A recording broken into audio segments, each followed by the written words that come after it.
Hello, everyone. This is Brother Benson, and I'm joined with the Barak and Miguda. I think Miguda has just left. Barak, how are you doing, sir? Hi, Brother Ben. I'm doing well. And you? Yeah, I'm okay. We are managing. We are not complaining. Labda jioni yako imekuwa vipi? Jioni imekuwa poa. Mm. The day has been hectic, but we are also managing here. Okay. Thank you so much. You know, Miguda is back. Miguda, how are you doing? I think he's still muted. So, Barak, I think you are somebody who have a bit of memory, especially when it comes to Disco Matanga, and especially Disco Matanga. And even if you listen to some of our old uh, wazees, if they talk to you, in Lowland, there's something that we should call the Nyatiadero. Yeah, that is how we call it. Laban, how are you doing? Yeah. So, and this is kind of like a cultural, because one of the main reasons for having this Komatanga in the days, one was to entertain, especially the mourners, as we still yet to bury or after burial, like to keep the home lively. And it was also a way of collecting revenue go towards assisting the bereaved, or to assist to assist with some expenses that might be incurred during the funeral arrangement. But I saw the CS was asking what is the connection between disco and matanga. So I was wondering about that. Like, did he had an opportunity to grow up in the village and enjoy some of this komatanga, the cultural way of doing entertainment? Well, yeah, Disto Matanga, I think I did not really enjoy it, but I witnessed Mm, some of it. yeah, And in the village, I think it was one of the best moments for the young people, especially those who are in the adolescence stage. yeah, yeah, And to me, I think apart from entertaining and and the collection of funds to help the bereaved family yeah. was also an avenue for the young people to try their skills in terms of kutongoza. Because that is when now you found the cowards in the village, Yeah. they are gathering courage because of the darkness to approach Mm. the ladies, and you'll hear them bragging after that they, at least for the first time, they managed Yeah. to to put someone inside the box. Mm. So it was a good thing to give the young people the courage to try these other things, and that is why you see in other regions. Yeah. For example, when Matiang'i was the CS for, I don't know, for education or or for security, this Yeah. Matanga was banned in at some parts of Kilifi because they say that it was contributing Yeah. to teenage pregnancies. Yeah, Mm. because when they go there, they gather courage, and you find that they engage in activities that are Yeah. only reserved for adults, and Yeah. after that they find that wasichana wamevunjwa miguu, Yeah. and start running away because they don't want to be responsible.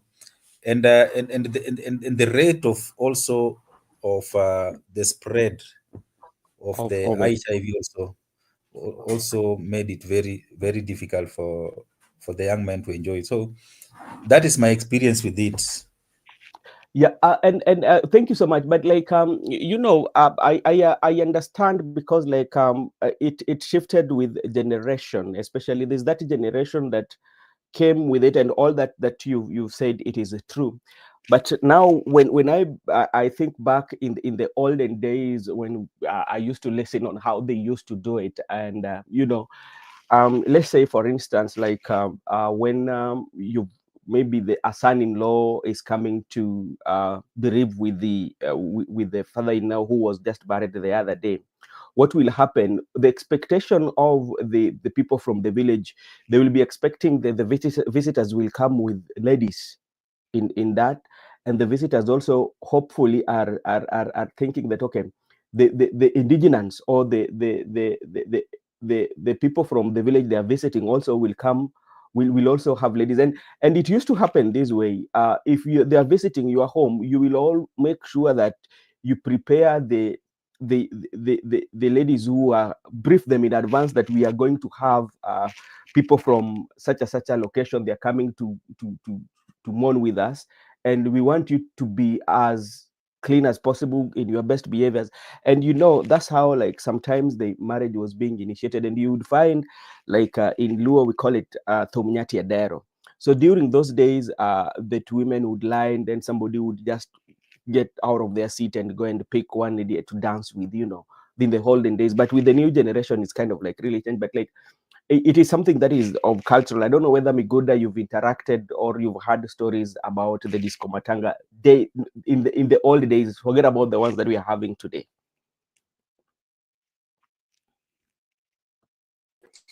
Disco Matanga, I think I've read about them in these laws books whereby there women used to go for disco matanga, and men, young women and young men. Yeah. There they could dance and also they could propose. I think there are women who are being paraded, number one, number two, number three. So you dance according to the money you have. And I heard that those times, it was also that those times when you had a 5 bob, Yeah. 5 Kindly check your okay, mic. it one you dance per 1 bob. So if you have 5 bob, Mhm. no one will take away one from you or number. So I Eh, think it was good for the people that time, and so it was good for those people, all those people, because even I think it was restricted long time ago not to seduce girls. So it is yeah. that was happening for you to have one-on-one with a female friend. Maybe you can dance together.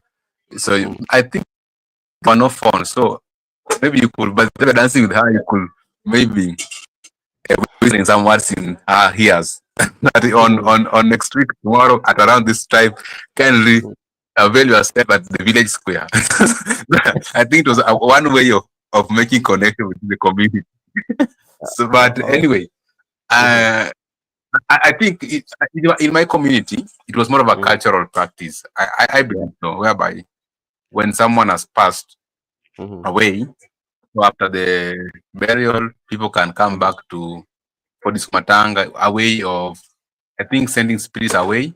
The Yeah. spirit should, so that the family could be comforted that there is life after death. That even people have died, but people Mhm. can continue living in a form Yeah. whereby you can dance, you can eat, you can then find a woman there. So it was, death does not bring final to everything. That once someone has died, life must. Mhm. So there is life after death. After death, and even when someone has died, people must Mhm. continue living. People will not stop living because someone has died. I think it was one of the cultural aspect in the community where I'm coming from. Okay, thank you so much, Mr. Miguda, for that. And sometimes if you take your time and maybe if you're blessed to be having these old guys still living with us in our communities, take time and ask them the early days of their lives, how they used to operate, especially in everything.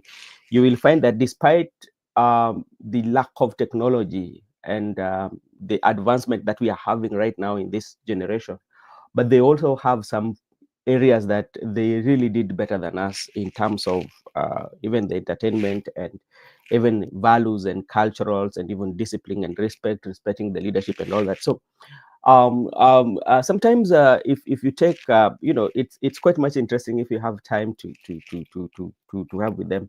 And I was planning of doing a documentary, but like the only problem is as majority of them, that the majority of those that I know, they still right now they cannot speak well, but they still have, so translation and all that might take time, but they are usually very good stories to listen to. Okay, gentlemen, thank you so much also for joining us. Barak, yesterday we spoke at length, especially about the leadership of Nairobi. Especially, we discussed more about the Sakaja. We discussed about the political negotiation that took place and made his impeachment actually to be postponed for almost 60 days. And today there was a video that was trending on online, especially that Sakaja was celebrating what has happened, especially the the the stop or like the impeachment that was post for 60 days. He was celebrating that.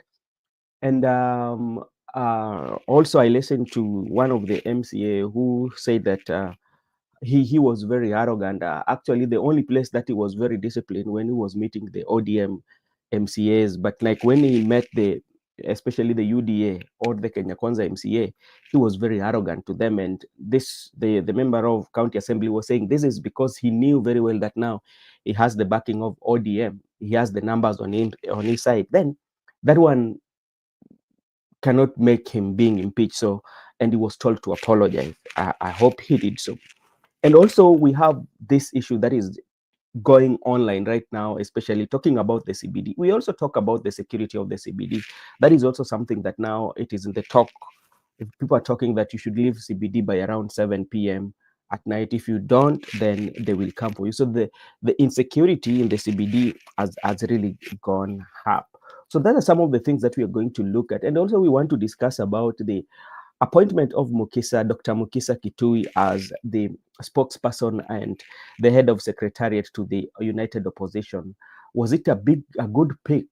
And why did they just have to settle on Mukhisa Kitui? And that is some of the we can weigh our thoughts on. And let me take this opportunity to welcome Barak Baby to comment on the celebration of Sakaja and also the insecurity that is now being witnessed in the city. Thank you, Barak. Thank you, Ben. And let me extend my greetings to Laban Misiani and Brenda Obedi in the comment section, and all those who have joined us this evening. It is unfortunate that as Nairobians, we are witnessing the incidents that are going viral on social media about the CBD being taken over by gangs. The goons that you see walking and terrorizing Nairobians. Yeah. This is how normally states normally start collapsing, because if you look at Sudan, what is happening in Sudan right now, Yeah. it is the government who started hiring goons like this to try to protect their political interest, and these goons grew and grew, and now they become a militia, and right now they are a rebel group that is even posing a grievous danger to the state of Sudan. So, politicians, they are very short-sighted people.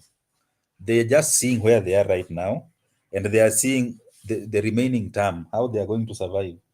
So they are going to use the money they are stealing from the public to hire the thugs within the society to protect their political interest. And I said here the other time that Sakaja learned this thing from Sonko, because Sonko was the master planner of using goons properly, and he will identify very strong-bodied young men within Eastlands, and he will hire them, and they will be all readily available to terrorize whoever was opposing him. And I think that is the strategy that Sakaja has taken. And Sakaja is now even taking it a notch higher, because it's like it's an army of its own, and they are readily available at his service. And I think this is something that should not be encouraged at all. And the Nairobians, if you voted for Sakaja and you are seeing how he's really conducting his business, I think you need to apologize to yourself, because you've really caused a lot of harm to this city than good. So, Sakaja, number one, he was accused of not having a genuine degree, and that his leadership style is a demonstration that he does not really have one, Yeah. because he does not behave like someone who spent 4 years in the university and ended up graduating with that, even if it's STEAM's university. We know that someone who has spent some time in the university sometimes they make decisions that are rational, and even they can relate with the realities on the ground. So Sakaja depended on the two principles to save him from impeachment that was so looming upon him. And there was no way he could have survived this impeachment apart Yeah. from if it's not for for Raila and Ruto for intervening. And he's going there to celebrate with these goons, telling them that was just the beginning. And remember, he has also some goons online who are trying to bully the MCAs, especially the one that they believe that are behind the impeachment. Impeachment. And remember, it is the same Sakaja who was blamed when the member of county assembly from Kariobangi passed away, Kariobangi North, because Yes. he mentioned something about land grabbing and corruption. And after 1 or 2 days, he passed away mysteriously. And the few people, there were some disquiet, and people were murmuring about that Sakaja should explain why. How come this guy just accused you of corruption, and all of a sudden he's dead? But because of the nature of our politics, that just it just lied like that, and the guy was buried and nothing happened. So the money that Sakaja is using to employ these goods, even though it's on a part-time basis, uh, it's called they are employed on need basis. Need If they are basic. needed to come to the CBD to terrorize people, if they are needed to go and terrorize a member of parliament or MC county assembly, if they are needed to go and accompany the president and terrorize anybody that they believe should not be a part. So you find that we are it's a county government, or it's a government run by bandits. Yeah, and that's why you can more easily see criminal activities going on, and then security agencies are just keeping quiet. And Nairobi is the heart of Kenya. Yeah, even when these images goes viral and even the international community sees this, what is the perception that they are Yeah. getting about Nairobi? So I think it was a very dangerous mistake that we did when those who voted for Sakaja, because I did not vote for him, so Yeah. I don't feel anything, because I did not waste my vote on Sakaja so that he can come here and start behaving the way he's behaving.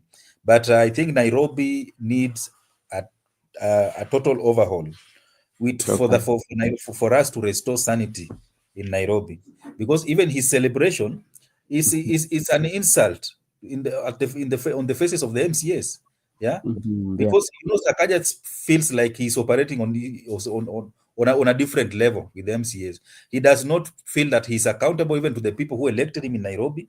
He feels that he's accountable to Raila and Ruto, and that's an insult even to the people who elected him, because you cannot be spitting on the faces of people who elected you simply because there are two people somewhere who are ready to protect you at all cost.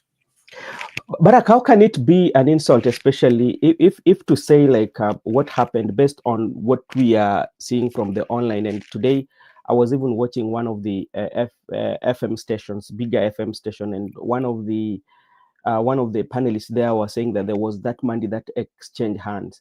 If it reaches a point whereby you can purchase or be able to buy out, especially when issues are, or you want to be put on accountability, and you know that there's a place whereby I can pay for that and this can be stopped.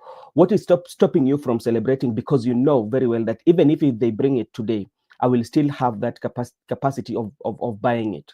If you know you have that cash to buy it, if everything that was being said in that forum is to go by. Uh, Brother Ben, I don't know if you remember an athlete who was called Samuel Wanjiru. Yeah, I know him very well. You remember him, eh? Yeah. It is said that when he became all of a sudden he became a millionaire. He was living in somewhere in Nyahururu, I think in Nyahururu. Mm, He used to go to the club and he would pour alcohols of people who are sitting there mm. and pay them. Even he goes to the market and he steps on tomatoes and says, "Mnataka pesa ngapi?" So Mm, sometimes when people practice impunity, they feel some entitlement that they can do anything because they will get away with it. Yeah. They will use the resources that they have, and normally those resources are normally acquired in a way that is not appropriate, because you cannot misuse resources that you've worked hard for. You can only misuse resources that you have acquired illegally through illicit means, and that's why. And because even if you misuse them, you will still use the same means to Yeah. acquire more, and you will continue to misuse. So I say it is an insult in the faces of the MCS, because he's telling them that hata mukileta ingine pesa bado Bado. iko na wale wadozi bado wako. Are you getting the Wako. point? Yeah, I do get. Pesa iko. Yeah, so I will use the money na nitaongea na wadozi and they will just trim you down to your sizes. So it's like he's telling them, I don't care. Yeah. Yeah. And that's that's why I'm saying it's an insult even in the faces of those MCS. Okay, thank you so much. And not even to the faces of MCA, then I would extend it also to the people of Nairobi, because and if they feel like things are not working well, and if that negotiation has been brokered, and they say, okay, we are giving you 2 months, 60 days, and remember, they're talking of something that he has not done it for 3 years, which to me, in 60 days, I don't think it will be possible. Because like the 60 days was just to manage the expectation of the people to tell, okay, things have been done, but in real sense, you cannot, something that has defeated you for 3 years, I'm not seeing a possibility of you doing it in 60 days. That is next to impossibility. Think about of the garbage collection that everybody is talking about now, the insecurity issue that is people are talking about. And this insecurity, remember when the Gen Z were protesting, we saw quite a number of people working with the rungus, and some of them were working next to the security agency, and like it was just normal. When you want to score your political gains, but now maybe you are doing it to punish maybe the Gen Z who are protesting because of the death of Albert or the death of Karaoke, but knowing that, okay, you've defeated them, but now look at what now has been created, because you've given them the leeway, or you've given them the passage that, okay, this thing is possible, this town belongs to you. And what they're doing it in the broad daylight, and they're doing it to innocent citizens. And as you said earlier, this has it has gone on the internet, and now the global.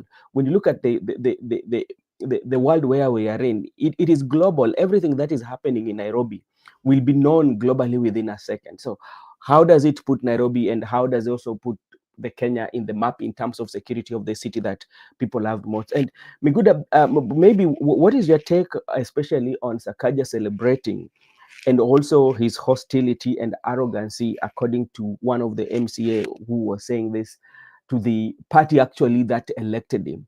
But provided that now you have the backing of ODM, yeah, you have to be very arrogant to those. And remember, they are also MCA. But on this other side, you are very quiet, and you can be lectured and be lectured. There's nothing you can do. What does it tell you when you want to balance the two scenarios? I just want to focus on one issue, the academics, because generally, even if you look when you are growing from primary, high school to campus or college, there's a way education generally will shape you, will tame you. You can come from the village, or you can come from the forest, whereby you are rude, you are arrogant. But the moment you pass through the process very well, and you are working on your academics, I think at the end of the day, after those 24 years, be it whatever years you have spent in school, my friend, let me tell you, you're gonna be shaped, whether you like it or you don't like it. There's how you're gonna operate in the society. There's how you're gonna interact with people, talk with people, respond, and many other things. There's a lot in education. Maybe some people might not know. So someone who is turning to be arrogant and celebrating that hawakuniweza, that's a clear indication that this person has a problem with the academics issues.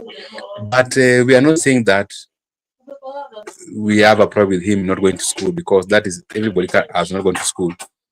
But there's a reason why there was that profession that at least you have a degree holder for you to be a governor. because you are in dealing with the people. Some of them are also degree holders, some are not. So at Yeah. least you need to be at that level, at least a degree holder. So you find out there are things even when you are young, like even when you are without getting much knowledge or without going to school, you could confront the police officers, you could confront the chief. There are things you could even fight the chief. But after going to school and learn that even assault alone is an Yeah. offense, so you Yes. calm down. Even in your house, issues like domestic violence, you know how to operate with your wife because you understand that the moment I pinch her nose or I pinch her ear, that alone is a domestic violence. And so, but if you find someone who has not been informed, just operating anyhow in the society. Yes. But if you go to school, it will tell you and you will be shaped. And you know there's a process to deal with those. And even look at him. Shame on him. We have gone to a process whereby we have negotiated in a room, Yeah. and also we have agreed as a people or as the MCAs Yeah. to extend some 60 days. For him to be apologized, he's going ahead to celebrate. So that's how the governor is operating. To Yeah. me, I just want to blame him that the governor, that's why I told you it is very important because even if he could be in school, he could be having classmates. At a Yeah. point, classmates could have texting him, oh, you should behave this way, or they could be hiring some of his classmates who are smart. Like me, for example, right now, if we are right now in Bada Benson media, and when someone happened to be a area MP, you can say, okay, let me call Barack. I want to carry out this issue. Maybe I want to Barack understand these things to do with politics. I want to okay, let me call Benson. Benson understand one or two. Oh, let me call Makobura. But who is he going to call? Because you have never been in a society, you don't know even how to live with people. You have never been whereby you are together, you understand each other's strength, each other's weaknesses. So, like you can okay, in our class, there was so and so. He was good in this area. Let me hire him on economics. But you are someone who never had any classmate, who never had any friend, who never had any association with the people. Then you want to operate a county government Yeah. whereby we are cosmopolitan. There are Yeah. different people, whereby we are from the same region or community. Most of us are diverse. And even we have international citizens here. You understand, Nairobi got international citizens. We have people Yeah. from Europe, from Asia. We have people all over the world. And you want to put this person as the county governor, and then and is busy celebrating, and he's saying power is sweet. So power is sweet because it was salvaged by the ODM party. I don't think that's the right person to be governor. And for me, I never voted for him. And also, we have alternatives. Let us ensure that we next time, when we vote as a people of the Republic of Kenya, these simple things like qualification for a candidate, let us just reconsider them. Doesn't it? Let me tell you one example. Then I'll get back to you. Okay. There are some people who are currently the two allies to Mr. President. Yeah. There are rumors that they were never seen. No one saw them in the Four Corner Lecture Hall. And Yeah. if they were not seen now, if you meet them in the empowerment program, they will tell you things like, nyinyi mshawaona chopa ikikuja kwenu, chopa imekuja mko kwa serikali. So how does chopa help mwananchi? How does chopa solve our economical problem? Yeah. Mshawaona ndege ya wananchi ikikuja hapa, then he will tell you, okay, mnaona huyu mama ukilala na yeye unavuka tu keshoe. So how does that one solve our issues? It is because this guy never had a moment with the people in Yeah. a room, a classroom, in dormitory, in hostels, cafeteria, interacting with the people in sports. So you get to understand people Yeah. different. So at the end of the day, you understand that okay, it is not about women, it's not about chopper. People move beyond choppers, people beyond women. But if you have those people, they are also part of the society. You can't say that they are Yes. not part of us. You should assign them the role that befits them. But if issues like governance, policies, you need to put someone, an expert, who understand what is doing. Okay. Thank you so much, Miguda. You can also organize on your background. We can get some background now coming from your side, especially. I don't know. Maybe the people from your background are watching the 7 p.m. Habari.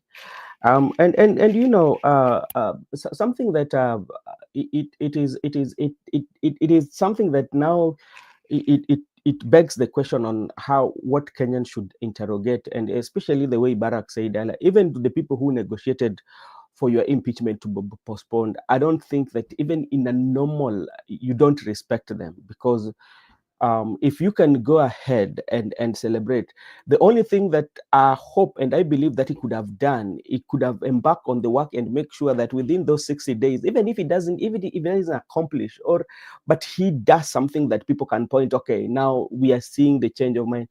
But on the first day, immediately after you are negotiating impeachment, what you do, you go and celebrate, and the people that even you're celebrating with, you're probably celebrating with your constituents, but I believe that as somebody who could have been, who have gone to school and know the gravity or the grave that what was going to happen to him, and you could have done better. Even the people who took sacrifice, like the Right Honorable Prime Minister Raila Odinga, to negotiate for your impeachment not to take place, look at what is happening with him, Barack, on the social media, the kind of names that is being given, especially Babafua, Mosho Moja, and the kind of insult just to see you maintain. But like, what do you do in return? You go and celebrate. To me, that one was not very good, especially coming from a governor. And you should also borrow a leaf, especially from countries that are being run by the governorship, on how governors carry themselves. They carry themselves as excellency. That excellency is just not a name. It comes with its worth. So I think, like, by him celebrating after negotiating of his impeachment, that was not very good of him as a leader. And some of these things you need not even to go to school for. My intelligence could have informed me, okay, I'm not doing well, because like if 80 MCA can come out and say that they need to impeach you, not you asking your leadership, not only your leadership together with your deputy, that one could have rung a bell on your mind and say that I need to do better. Okay, that's that. But now let's talk about Mukhisa Kitui, and just a brief of Mukhisa Kitui. Mukhisa Kitui is a Kenyan politician, economist, and a diplomat who has held various prominent positions. Here are some of the facts about him. Yeah, I think majority of you know him. Early life, he educated in Bungoma County, studied political science in the international relation in Makerere University, and the Nairobi University. Then he later earned PhD in social anthropology from University of Bergen in Norway. So he's somebody who is learned. Career highlight: Minister of Industry. He was UNCTAD Secretary on General, the appointment of Secretary General of United Nations Conference of the Trade Development. That one in 2013 to until 2021. Right now, he's been appointed to be the spokesperson and the head of secretariat to the United Opposition. That is headed by Rigathi Gachagua, Eugene Wamalwa, Matiang'i, and Martha Karua. So he will be the spokesperson of that. Personal life, he was married to, and in 2022, I think 2022, when we were going for election, he wanted to run for presidency. Later withdraw from the race and supported the Azimio coalition, and threw his weight to the Right Honorable Prime Minister Raila Odinga. And now, as we speak, he has been appointed to be the head of secretariat and the spokesperson of United Opposition. And when you look at politics, the secretariat is the engine that runs the campaign, and the engine that decides, especially to run the politics. If you have a very weak secretariat that is not working, sometimes you will find it very difficult. And quite few, like I've had few people complaining about the secretariat of the Right Honorable Prime Minister Raila Odinga, putting in a counter accusation because maybe they are not working from the same crypt. People are running different ideology and with different ideas, and that might have costed, but those are politics. But Mr. Barack, what do you think about the appointment of Mukhisa Kitui as the spokesperson of the United opposition and the head of secretariat. Is it a good pick or it is a bad pick?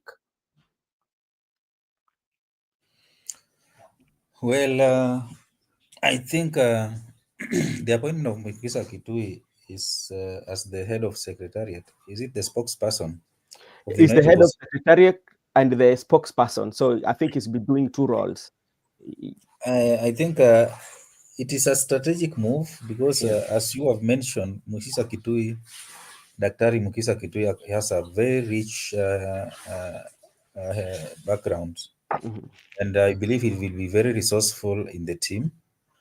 And if you look at his style of leadership, the position he has held, Yeah. remember he's among those people who are among the young Turks Mm. and who came in as a result of multi-party democracy under Ford Yeah. Kenya.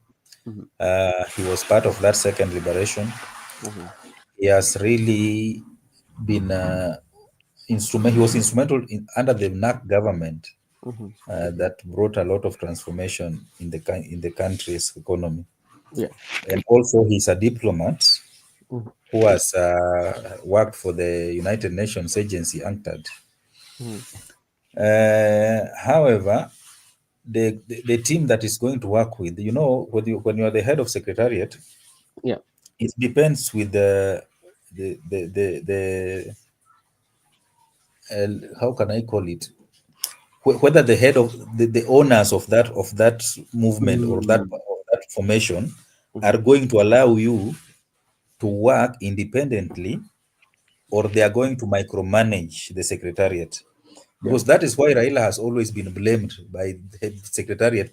Remember, even the chief agent, Ole Kanchoris, Yeah. he always blamed Raila Odinga for his loss because he gives you a job, but he other forces comes in and they micromanage that job for you. So Mm. you don't really employ your skills and Mhm. your expertise as Yeah. you manage that secretariat. Mhm. And there are some people who are very difficult to work with in this Kenyan politics. And one of them are these politicians who believe that they are very big. eh? Yeah. They are very difficult to work with them because you come in as an expert, Mhm. but they don't want to listen to the expert opinions because they believe that they know more than the experts. Remember, even Ruto has been accused of advising his advisors on how to advise him. Mhm. So these big politicians, it's not easy to work with them. So I don't know if Gachagua will be humble enough Mm. to allow this guy, the Mukhisa Kitui, Dr. Mukhisa Kitui. yeah, to employ his expertise and his experience, because I believe he has a lot of experience in Kenyan politics Yeah. than even Gachagua and Eugene. Apart Mhm. from Kalonzo Musyoka is the one that is senior there, and Kalonzo and Matakarua. But Yeah. Gachagua and Eugene do not have the caliber of the expertise that Mukhisa Kitui has. So I Mm. think he's the right man for the job. And if they allow him to do the job independently, Yeah. he might bring in some levels of expertise in the United Opposition. Because as you see, the United Opposition right now is like a Tower of Babel. Everybody's just uh, speaking his own language, pulling the string on their side, and Mm. even this coming election by elections is going to be an acid test to them. Remember in Bere and also in Malava, where DCP and DAP in Malava is insisting of fielding their own candidates, Yeah. and all in Bere, where DP and DCP also are insisting of fielding their own candidates. So it's going to be an acid test if they are going to be able to agree on a joint candidate, so that they increase their chances of winning those seats. But if every party goes it alone, I can assure Mhm. you they will not manage. And I think Mukhisa Kitui is very instrumental in this because number one, he's a diplomat, and number Yeah. two, he understands coalition politics. Yeah. He was there in 2002 when NAC was being formed, and also he was there under PNU. You remember he supported Kibaki Yeah. in 2007. So he understands coalition politics. And even in Azimio, he was there, but I think in Azimio, he was not really given a fair chance to prove himself, his worth. So if they give him that room, I think they are going to be organized and at least have an image that is sellable to many people. Okay, thank you. Talking about Azimio, and in the initial stages of Azimio formation, there was this rumors that he was going to be the person heading the secretariat, but along the way, that one went under the carpet. We did not get to hear it again. But like you've talked about experience now, maybe before I invite Makobura, talking about international networks, because like this is somebody who has been working in the UN, so he might be having friends and connected to the people internationally, even to the foreigners. How will this one actually bring benefit to this outfit of or United Opposition, especially if they can tap into his network without bringing in those competing interests? How will this one actually bring benefit to the outfit?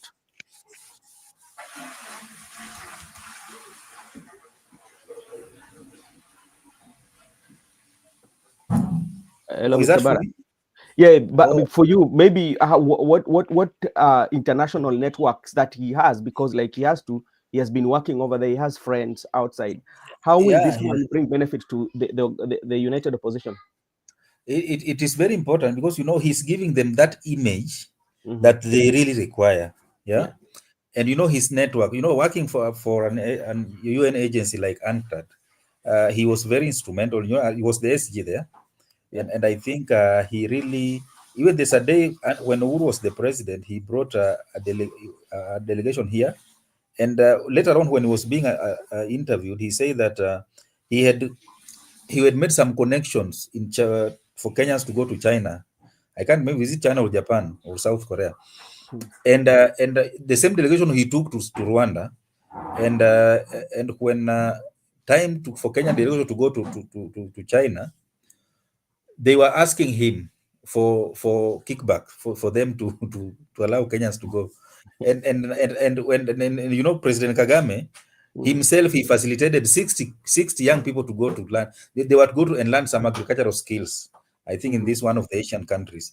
So he Yeah. was just trying to say to demonstrate to us, to Kenyans, why we are not making progress, because we are not taking advantage of his networks. We are not tapping into his network to ensure that our young people benefit from it. So I believe that having served as an SG at the UNCTAD, he has an international network that is able to give the United Opposition Mm-hmm. and the international face, and also even the resources that they will require for campaigns. Mm-hmm. Because sometimes the international networks do normally give you make you tap into resources that are available out there to fundraise your team, and even also for capacity building, yeah, so that they also understand how to run an effective campaign. So I think, and also that can also be, he can also combine that network with Matiang'i, because Matiang'i also just came from World Bank headquarters, from World Bank in New York. So I Mm-hmm. think it is a strategic appointment that Mm-hmm. if they allow him to employ his expertise and his experience, and I think that the United Opposition are going to be to benefit a lot from his services as the head Okay. of security. Yeah. Okay, thank you so much, Mr. Barak, and I fully agree with you, because like this is somebody who has been working and he has like a lot of network, and you talk of something that also I listed as one of the benefits that he might bring to the outfit, because this is the resource mobilization, and I will discuss that one too, and how it played a role to the President William Ruto election in 2022.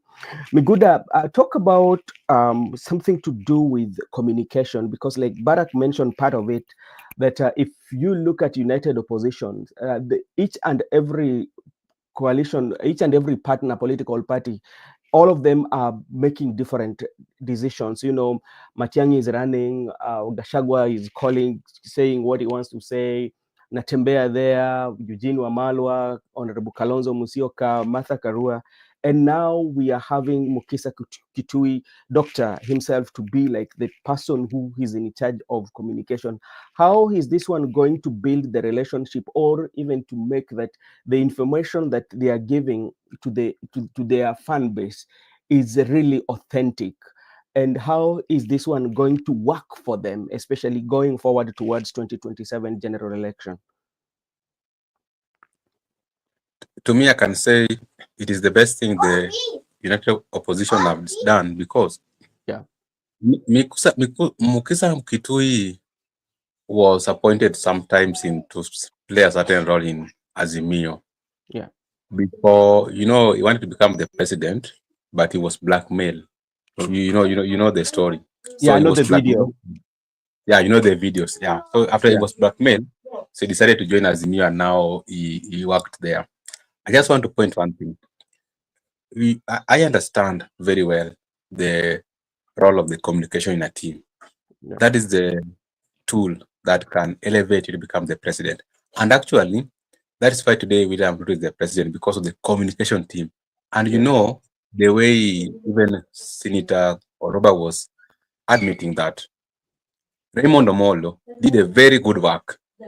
That is undoubted. So the way Raymond Omolo was allowed to do that work independently without interference in Nyanza, and they made it to work effectively for the UDA in Nyanza, and that's why William Ruto's votes were actually counted in Nyanza to the large extent and Okurias. And remember, Raila lacked agents in Central, but Ruto got agents in Nyanza, and they were reporting to Raymond Omolo. So you find if you find someone like Raymond Omolo can do for you that work effectively, the communication team, and people like Oroba also had a very good experience. You understand? She came from abroad, even though other things like personal things, let us leave them aside, or the things in question. But whatever she did by that time was an excellent job. And I also went back to do a little bit research about her. I found that other than lifestyle or personality, she's a working person. When she's given a job, she can do very well. And I also remember the person called Wamai, the deputy for Wajakoya at that time. She also did a very good work when it came to creating awareness of Roots Party. She did it better than Wajakoya, so that the people who are gifted to do those roles, or the people can do for you job. Now the problem is here. We have Mukhisa Kitui in the opposition. There was a time when we were having NASA. The secretariat were unable to decide the flag bearer, and it forced Rail and the team to say, okay, we are going to sit down, 5 of us, we'll give you an answer.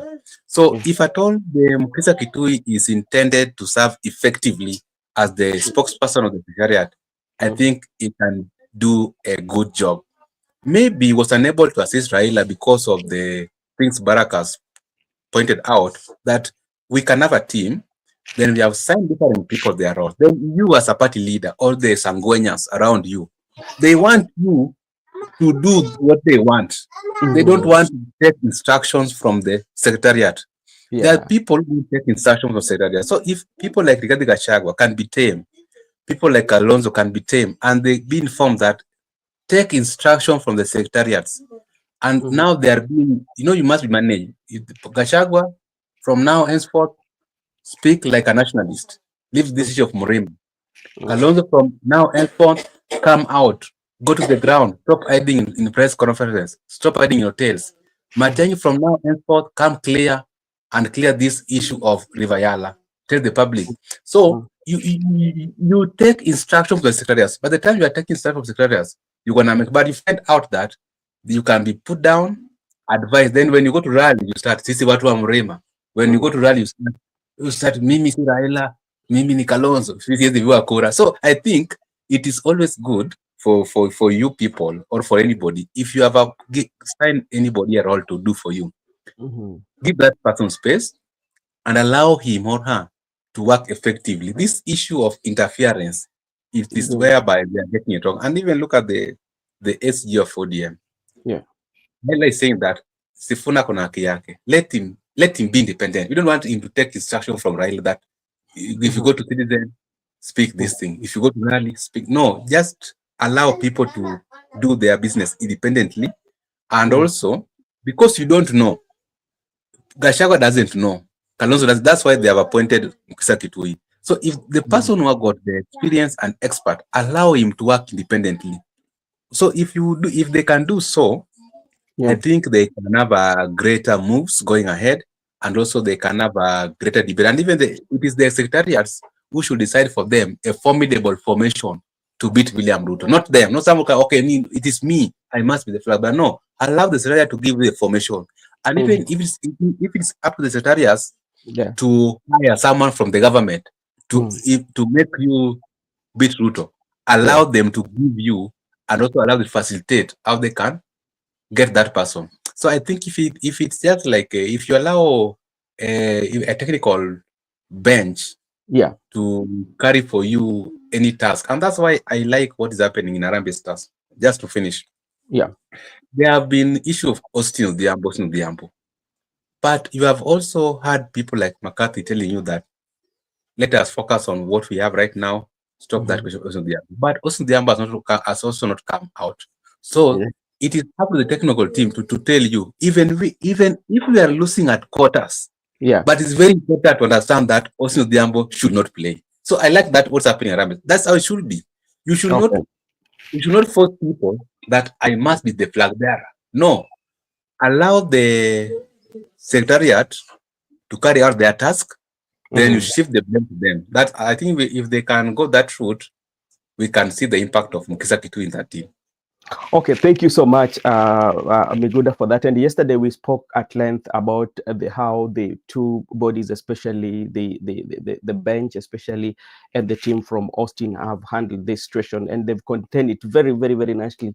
They've shown high professionalism on how they handle things. Nobody's talking and nobody's giving, because, like, like we're in the media, medias will always want to get something, and when there's that kind of like conflicting information, that's what usually in the media makes to make the discussion very, very, very, very, very good. And Barak also, Miguda has talked about the communication, especially, and also you mentioned it very partly, and I want you to combine that one with believability, acceptability, and trustability.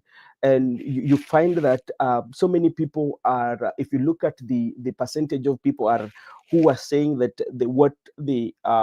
the United Opposition has done by picking Mukhisa Kitui, you find that it is very receptive on the people side. There's that believability that, okay, that this is a very good thing, and the public has really accepted it, majority of the publics, and also that trustability.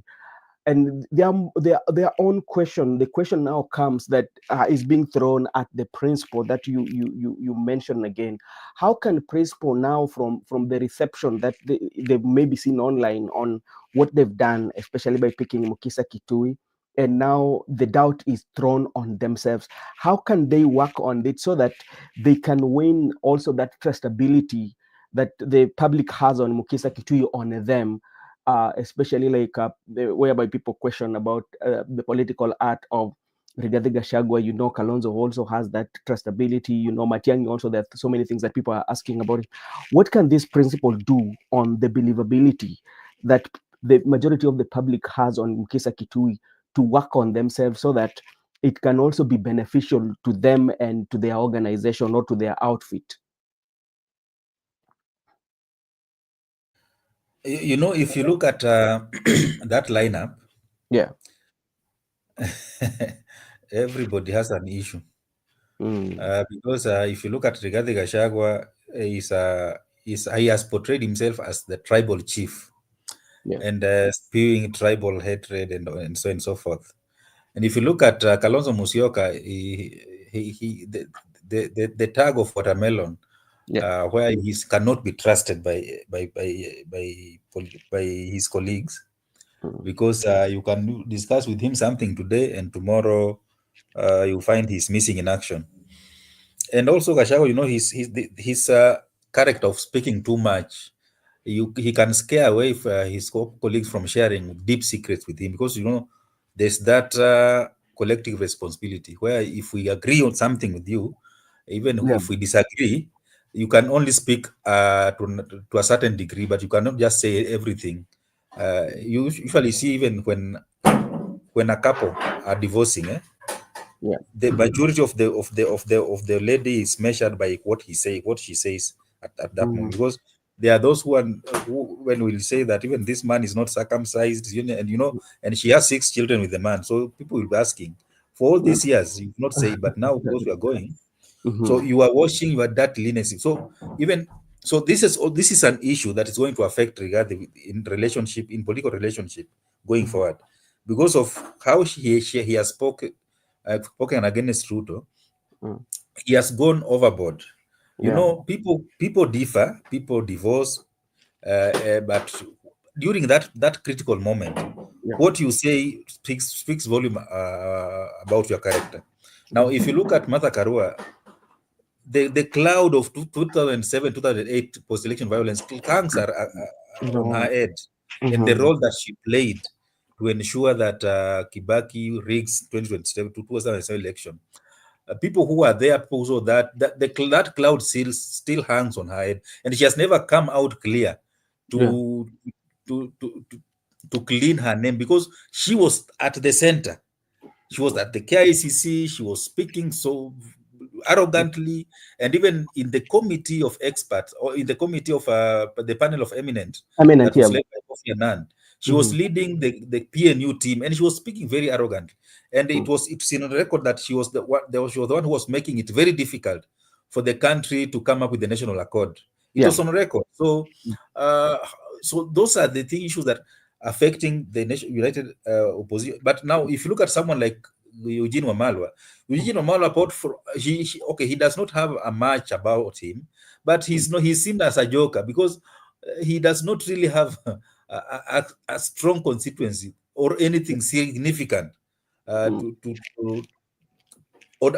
his name. So these are the challenges. If you look at Matiang'i, the issue of Rivayala, I don't know, people are mentioning Ruaraka land scandal, and even his arrogant style of leadership. His authoritarian style of leadership. That if he says it is left and you dare go right, you will see fire. So those are the things that makes the united opposition people to be very reluctant, especially people who are conservative, to be very reluctant to support them. But now the coming in of Mukhisa Kitui is making these people to say, okay, we have now a gentleman here who we can really resonate with, someone who has a clean record, someone who is a diplomat, who has an international network, someone who has been here, he has been there since the fight for second liberation. He does not have a scandal on his name, apart from the video that went viral. But those are challenges that people face here and there sometimes in life. So it is not something that affected the public in one way or another. Because when you steal public money, you affect the public, because children don't get money for school, for education, health services get affected. But if it is just something, a personal challenge like that video, it does not affect the public in one way or another. So I think that is why you see people now accepting him. Now, for the principles of the united opposition, they just have to come out and speak about the challenges that they should not run away from those challenges. Because the more you run away from them, the more the challenges haunt you. Because we will not forget, because you did speak about them. We will only understand you when you come out clear and you say, okay, I was in a fix, and because of ABCD, I decided to encourage the rigging of 2027 election, 2007 election, and that is how Kenyans ended up dying and losing their life, losing their property. And I am sorry for the country. That one, we can say that you are a leader who is taking responsibility.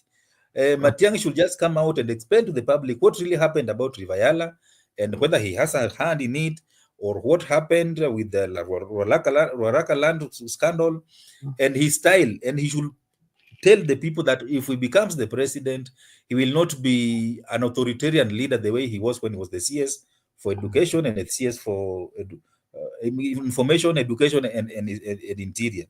The same with Kalonzo. Kalonzo is trying to be tough, but we know he's not tough. We know Yeah. him. We know he's a watermelon. He cannot be trusted. Now he must do more to win the public trust back, because Mhm. he has his activities, his actions in the past has really portrayed him as someone who cannot be trusted. And actually, there's one issue that especially the public is battling with, especially when it comes to Kalonzo Musyoka, especially in the united oppositions, and there are those who fear that is one person that might join President William Ruto in the long run. So you find that even in majority of his interviews, that is the most, I think, like asked question with most of the interviewers, if he's in that, they say that people are you joining President William Ruto anytime soon? And that is what to deal with. Barack, maybe before we finish on that and invite Miguda, let's talk about the messaging. And also, I would want to remind our viewers, like, this is Brother Benson. If you're watching us for the very first time, you can subscribe to the channel so that when we have a discussion like this, the YouTube will notify you. You can also share with us your views on the comment section so that we would read them, about the appointment of Mukhisa Kitui to be the spokesperson and the head of secretariat to the United Opposition. And Barack, I was asking you about the messaging. You know, when you look at the administration of President William Ruto, one of the challenges that they've had is about messaging, and this one has been like the people who have been given the mandate to to to to pass the information to especially to the country, they give him different information, especially when something arises or there's an issue that has arisen. You will find that what Mwaura speaks is different from what Hussein speaks.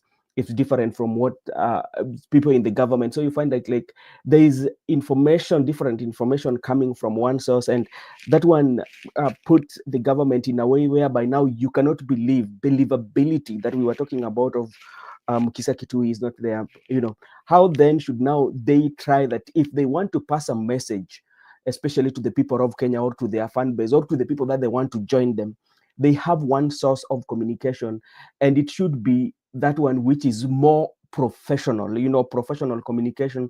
And this is what we are communicating, and this is what we stand for, rather than you speak today from secretariat, then somebody also comes from you are the same team, make another communication that is sounding quite much different with what secretariat has done. How can they do that?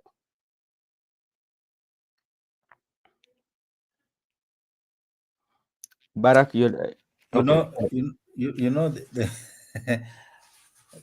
I think Ruto had a very good communication team before election. Yes. Remember, Mohammed Hussein is credited for leading that very strong communication team. But Mhm. once he got elected and got into office, Mhm. I don't know what happened, because the biggest problem he has been having, and even he acknowledged that during the revolution, that he was having a problem of communicating whatever the government is doing to the public. Mhm. And I thought maybe he could have worked on it, but he has not worked on it. And this is the first government that is having the government spokesperson with two deputies, and also having Mhm. a state house spokesperson. And all these people, they are just speaking different languages. And I don't know when the last time Isaac Mwaura addressed the people of Kenya as the government spokesperson. I don't remember the last time he did that. And even the Mhm. work of his deputies, I don't know what their work is. So it is just, once you have a big number of people who should communicate, they end Yeah. up not communicating. But when you Mhm. have one person, the way Kibaki's first term had Alfred Mutua, no, second term had Alfred Mutua as the spokesperson. You remember he was doing a good job then. There was Yeah. a lot of mess in the government, but Alfred Mutua could package that on Thursday afternoon, and he could Mhm. spend 2 hours with the media, just trying to give the picture of how things are very rosy in the government. And remember, Mhm. those were, that was the time we were having two governments in one. In one. So, this government spokesman with his deputies are a total letdown, and I think Ruto has really got it all wrong when it comes to communication. Exactly. Now, the united opposition might learn something from having an expert like Hussein Mohammed leading communication team. Because people think that bloggers are not experts of communication. They are propaganda machines. If you want something, a narrative to be pushed, to portray your opponent as someone who is evil, or to portray yourself as someone who is good, or even to change the narrative, you rely on bloggers. But when you want something to professional communication to be effective, you rely on communication experts. And that is how, Ruto had Hussein Mohammed leading communication team, and you also had bloggers like Itumbi, propaganda machines, where they will really spread propaganda about something, and they will really come up with hashtags that are trending, and people fell in love. You remember the hustler clerk and so and so forth. Yeah. And this hashtag was also trending. So if they employ such team where you have an expert leading communication, Yeah. and you have these bloggers leading propaganda machines, then I think they can really even try to sanitize these principles that we are seeing. So many things are happening. Even Ruto, when he was vying, there was a lot of negativity against him as being corrupt, land grabber, I don't know what, and even so many things were being asked. But because of his team of communication, people say that this is the only Messiah that can save us as Kenyans. But Yes. now, mpaka akapata kile alikuwa anataka, then things started going south. So Yeah. they should they should find a way on which communicating, that communication is very vital, especially when it comes to politics, and especially when it comes to briefing. Let me take this opportunity to welcome Elijah Changa. What's happening here, Mr. Elijah? Just to bring you to brief is that we are just discussing about the appointment of Mukhisa Kitui as the head of Secretariat of United Opposition and also as a spokesperson. Remember, yesterday, after them having a meeting, they decided to appoint Mukhisa Kitui to head the Secretariat. As you know also very well, that Secretariat is the engine, especially that runs the campaigns, especially for presidential candidates. That's where major decisions are being made. That's where all the polls are being done. That's where even the propaganda is being created, because that is the engine that runs. That's where you also discuss the weakness of your competitor. What are your weakness, or what are your strengths, and how are you going to improve? So that is what we are discussing, and we're just trying to weigh our thoughts that with appointment of Mukhisa Kitui, knowing that is somebody that has worked in the international, especially at the UN, the networks that he has, what is he bringing on the United Opposition? We're also talking about the communication that has always been a problem, especially with the administration of President William Ruto. How are they going to utilize the experience, the diplomacy, and the expertise that Mukhisa Kitui has, so that they have a better communication to connect with their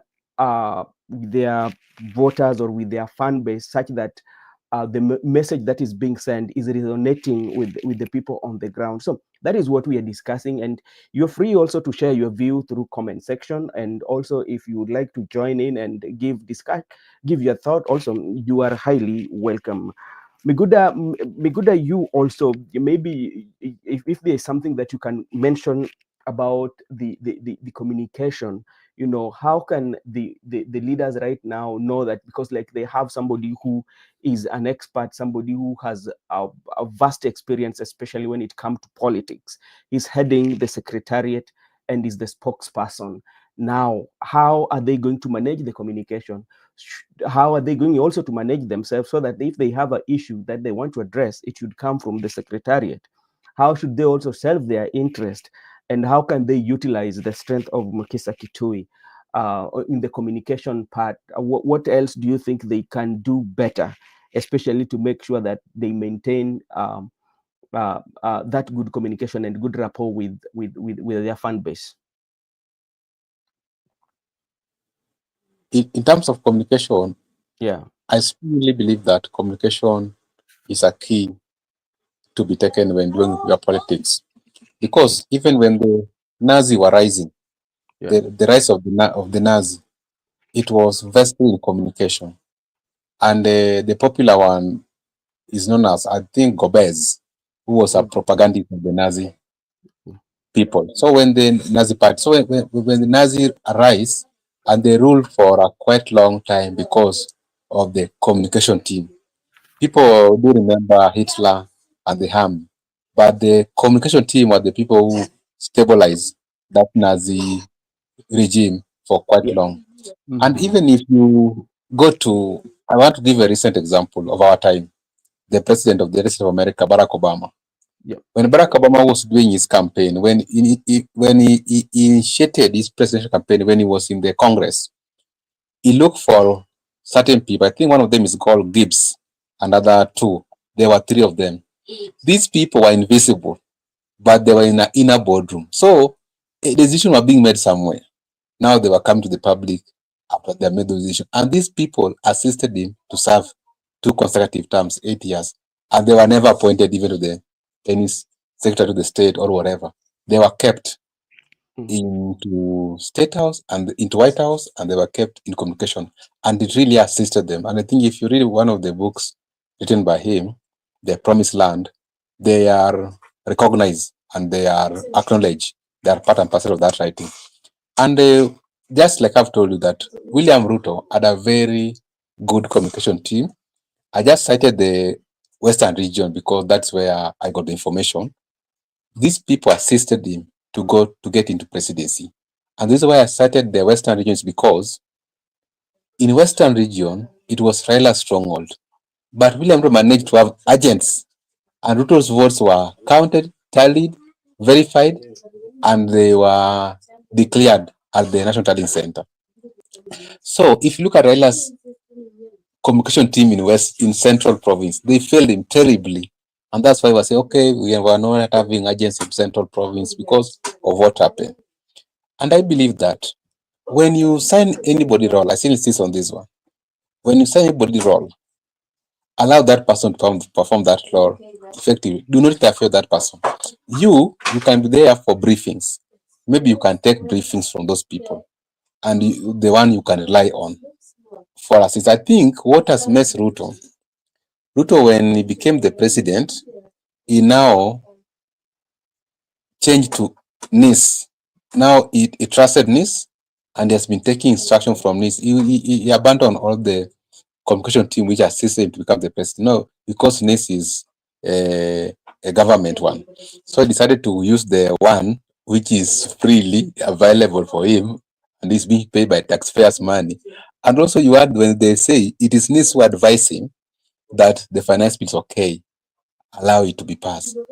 But NIS messed him, and he admitted that he was messed by the communication team. I think if you are in the position right now, and you have identified some experts who understand the communication, who understand the secretariat very well, and you know they are very expensive. I understand people like Mukhisa Kitui are very expensive. I don't know if they're being paid or they're doing it for their country, but if they're being paid because they should be paid, because that's what they are offering to the opposition. They're having a lot of money. People like Gachagua have come from USA with a lot of money, so they should hire people who are skillful. And so if they have people like Mukhisa Kitui in their team, and they can just be disciplined and allow the communication team to brief them, and also to do things like opinion poll, there you have said, and also trying to get intels from the public. And they will even advise them that from the look of things, William Ruto is a bit ahead because already is moving and is the fronter.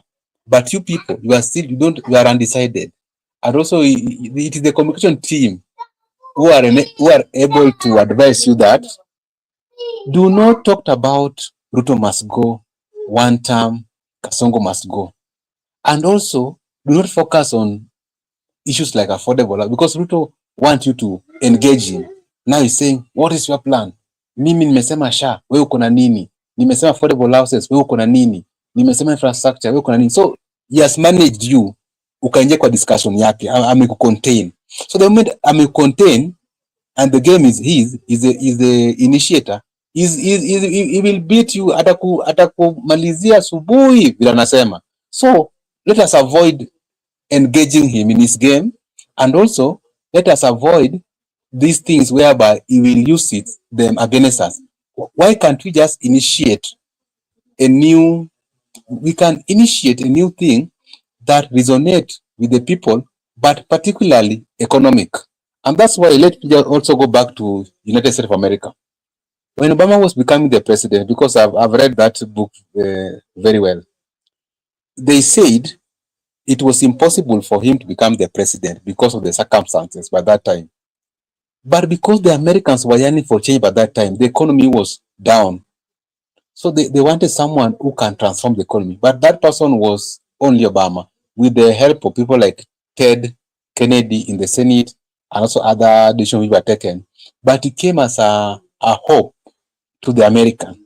And that's why he believed that by him being a fresh senator with the fresh ideas, and by that time he has already introduced 6 legislations into the Congress. So people saw him as a future of the American.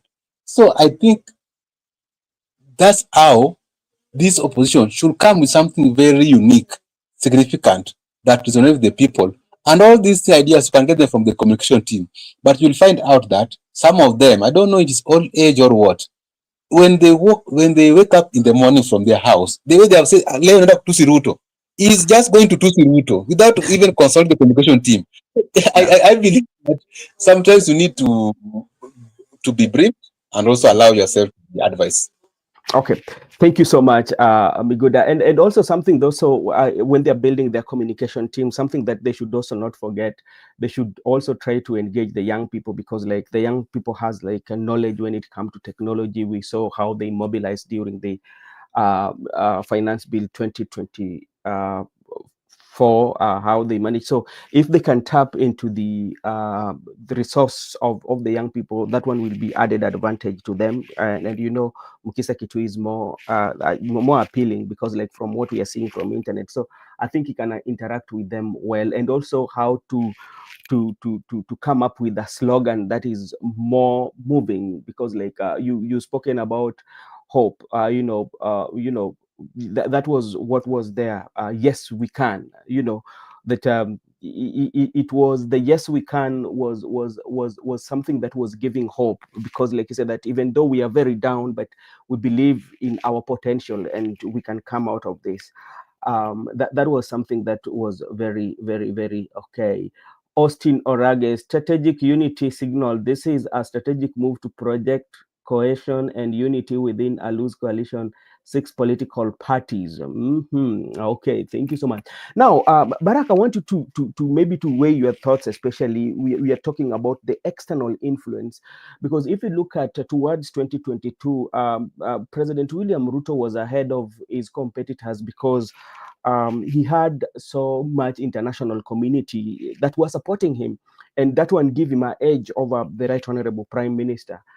You saw how he worked with the American ambassador who was in the country then. And when you look at Mukhisa Kitui, and we've talked about him being working at the international community, and he has with his position that he has had with the interaction, there's that element of foreigners, you know, he can bridge the gap, like his person who will be communicating with this the foreigners, and convince them that the team we have, we are ironing out the issues, and we are a good team. What is this one going to especially to influence, especially in terms of widening their globe internationally and even globally, with Mukhisa Kitui being that person who will be bridging the gap? How is that one going to help the united opposition? Well, that is very tricky, because I think, unless they unveil their candidate, and that candidate is maybe the perception is that he might maybe have confidence from the international community, because for as things are right now, I think they will go to Chatham House and Yeah.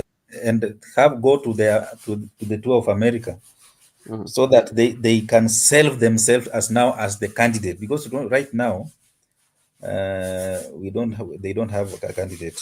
But do you think like they don't have a candidate, but like when he's having those negotiation amongst themselves, maybe the international community who are friends to them can suggest, okay, we feel so and so would be the preferred through his. They yeah, they might have. Not normally in this country, we international community have a lot of influence when it comes to the presidency. True. And because that's why you see they are called out there to be interviewed. They are not saying, okay, they are not called interviews, but that is what it really is. Because if you go to Britain, that is our colonial master, our oppressor. They interview you. You go to the US because of the interest that these two uh, uh, global powers have in this country.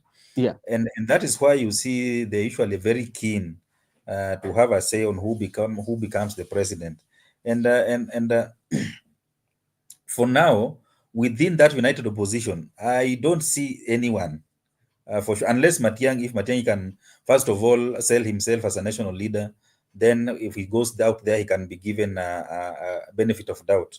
But if you look at these other tired faces like Alonso, I don't know, I don't think they can really uh, give that impression to the international community that they can be presidents of Kenya, because they also have their own intels, yeah? And Yes. they also want to use someone who is who is believed that can win, not just anybody, Yeah. because there are some candidates that it is not, they cannot give that national outlook that it is possible for them to win. And Yeah. and so that's why it was very easy for Ruto to win with their support, because Ruto had portrayed himself as a national leader, and they were going with the Raila head on in terms of opinion polls. Yeah, Yes. so it Yes. was very easy to propel him ahead of Raila Odinga, Yes. and so I think Mukhisa is going to have when it comes to convincing international community, I think he's going to have a lot of work to do, Yeah. because that team right now as it is, I True. don't think there is anyone who can really pose a threat to Ruto. And that's why you see, I think Ruto is going to the US for the UNGA. I think it should be Yeah. in the mid this month or Yeah. next week. I think next week, yeah. So Yeah. he should, and that I had Malala making noise that he should not go there, because I don't know what, he does not understand how international relations work. Yeah, Yes. because in at UNGA, they know Kenya as and they don't know individual. They only deal with the state, The and state. the Yeah. person who is representing the state is the president, because we have the president as the head of state and government. So he will go there and he will address the General Assembly. And Ruto, internationally, he's accepted, even up to now, with all the challenges that we're having as a country. Ruto still has a lot of acceptance internationally. And even you see that thing that the Senate of the US is doing has really not affected his international approval, because if you look at how Kenya is relating with other countries, it shows you that Ruto has a lot of international approval as opposed to these other candidates. Raila was supported before, like the 207, he was supported with British, and British really believed that it was time for Raila to become the president. And so when time went by and he kept on losing, so I think that international approval went down, because they saw him as someone who does not really have the potential of winning the election in Kenya.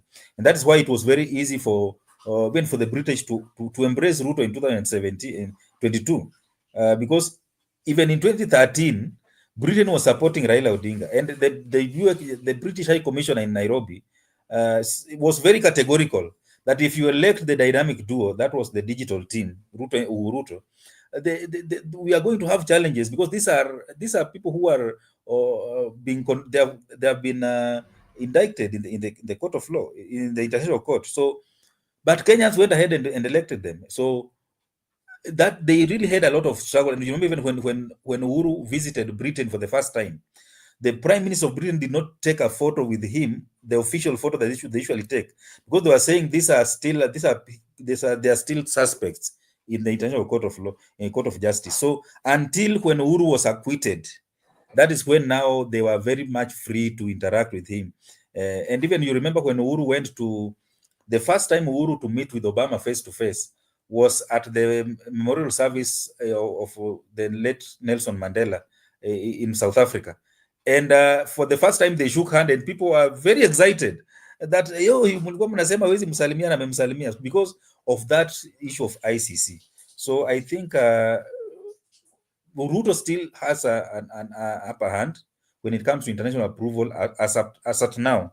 But the position, they can really groom one of them for that person to have international approval. Now, as I finish, let me just mention that's something that my brother Miguda spoke about the agents of Raila Odinga in Central letting down. Let me just tell you that it was not just agents of Central Kenya. Yeah. I was a presiding officer here in Nairobi, and Raila did not have agents here in Nairobi. So you can imagine if in Nairobi there are no agents, what about? So I think Raila was just messed up by the people that he trusted so much.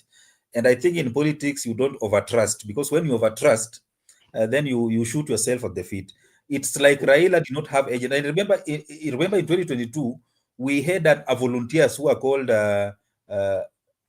Azimio volunteers. I think it was a group of about 6,000 people in Nairobi alone that were volunteering themselves to be agent for free, without payment. And I remember they were even denied access to speak to the to Raila himself.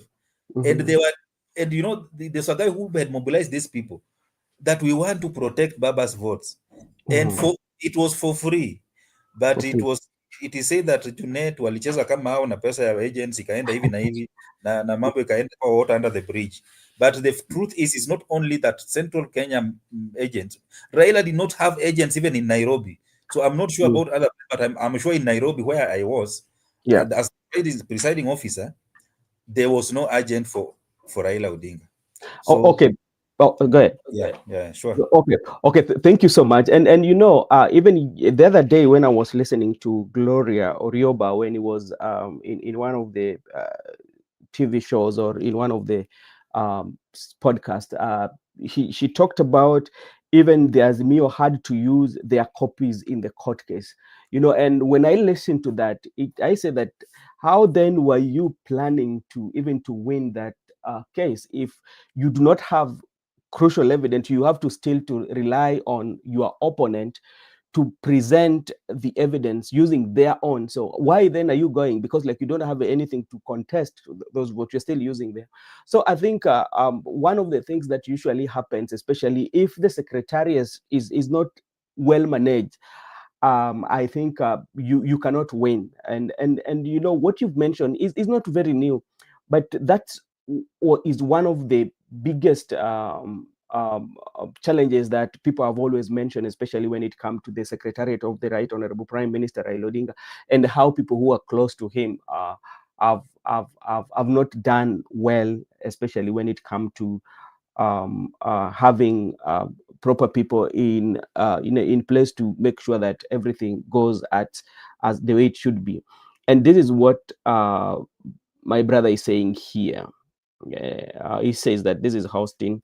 I think Dr. Mukhisa Kitui has been appointed because of his credibility, international standing that brings a wealth of experience in governance and diplomacy. Yes, we fully agree with you on that. And maybe Barak, no, I think Biguda has not talked about the international community with the face of Mukhisa Kitui being on the united oppositions. Miguda, what is your take on that? And then Barak can handle for us now when we come to the country now about now what is happening. I just want to be brief because Barak is about to leave. Yeah. And then let me just talk to I just want to give in 1 minute. When it comes to the international community, from my understanding, international community, there are some principal organs that are very vital. Like you have heard Barak talk about the issue of hunger, whereby United Nations General Assembly. There are things like United Nations Security Council, the Secretariat, the trusteeship, and also the International Court of Justice. Yeah. So not ICC, but ICJ. So if you are, that's why even they were allowed to run in 2013 17, because we had no issue as a state. The way it's about state, not individual. Yeah. Because when you have an issue as a state, we go to when we had an issue of maritime with the Somali, we were the International Court of Justice, but not ICC. So ICC, those principal organs of the international community, they are the ones which are playing significant role when it comes to issues to the state. So I think when you want to make it look like Mukhisa Kitui gonna assist us internationally, it's just an individual. Yeah. So as individual, and the president is coming with that representation of the state. That is the representative of the state. So I think it's a bit ahead of the opposition. That's why it's high time for them to realize that they should roll their sleeves and they should pull their socks. They should just work tirelessly without resting, because the game is a bit. I think someone started the game 45 minutes ahead of them, and the game is 90. So they should wanafaa wajikaze sana, cause mambo itaribika hapa mbele. Okay, asante sana ndugu yangu. Kwa sababu unajua ni siasa, kila jambo ambalo unafanya kwa siasa, ule mpinzani wako lazima anakuangalia kwa jicho la tatu. Kwa kuweka Dr. Mukhisa Kitui kama msemaji wa upinzani, hiyo pia imewapatia wale wapinzani wake broad based government, wataangalia waone udhaifu wake ni nini na ni pali ambapo ni wapi ambao tunaweza wachenga. So hiyo ni siasa venye lipo. Lakini tukikuja sasa kwa siasa la nyumbani, wacha tuanze kuangalia labda Mukhisa Kitui na yale yote ambayo yeye amefanya kujulikana katika ulimwengu na kazi ambayo amefanya. Nao tukuje tu kwa siasa tu la nyumbani, kwa sababu hii pia inaashiria kwamba upinzani hapo wakina Gachagua ni kwamba hawa watu kweli wameanza safari yao, wameshaanza kuweka nyumba yao, safari inaanza, mwendo inaanza. Inamaanisha wale mapinzani wao pia lazima sasa waanze kuangalia kwa jicho la tatu, kuangalia huyu jamaa ambao wamemleta hapa.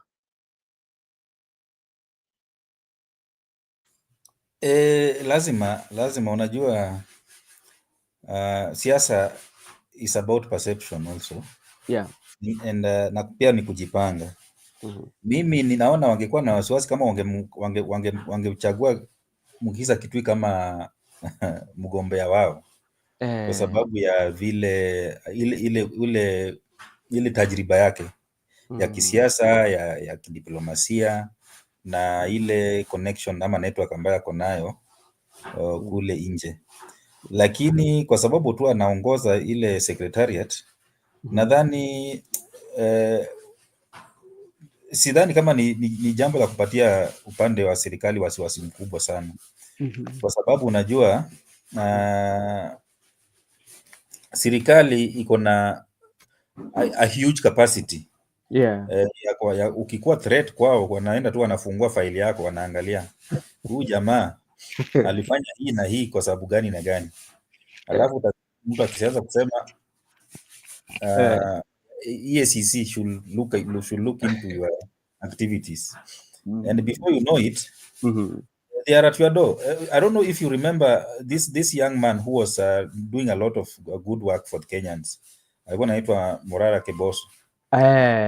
He gave a lot of young people a lot of hope that someone was coming up who might be a threat to the government.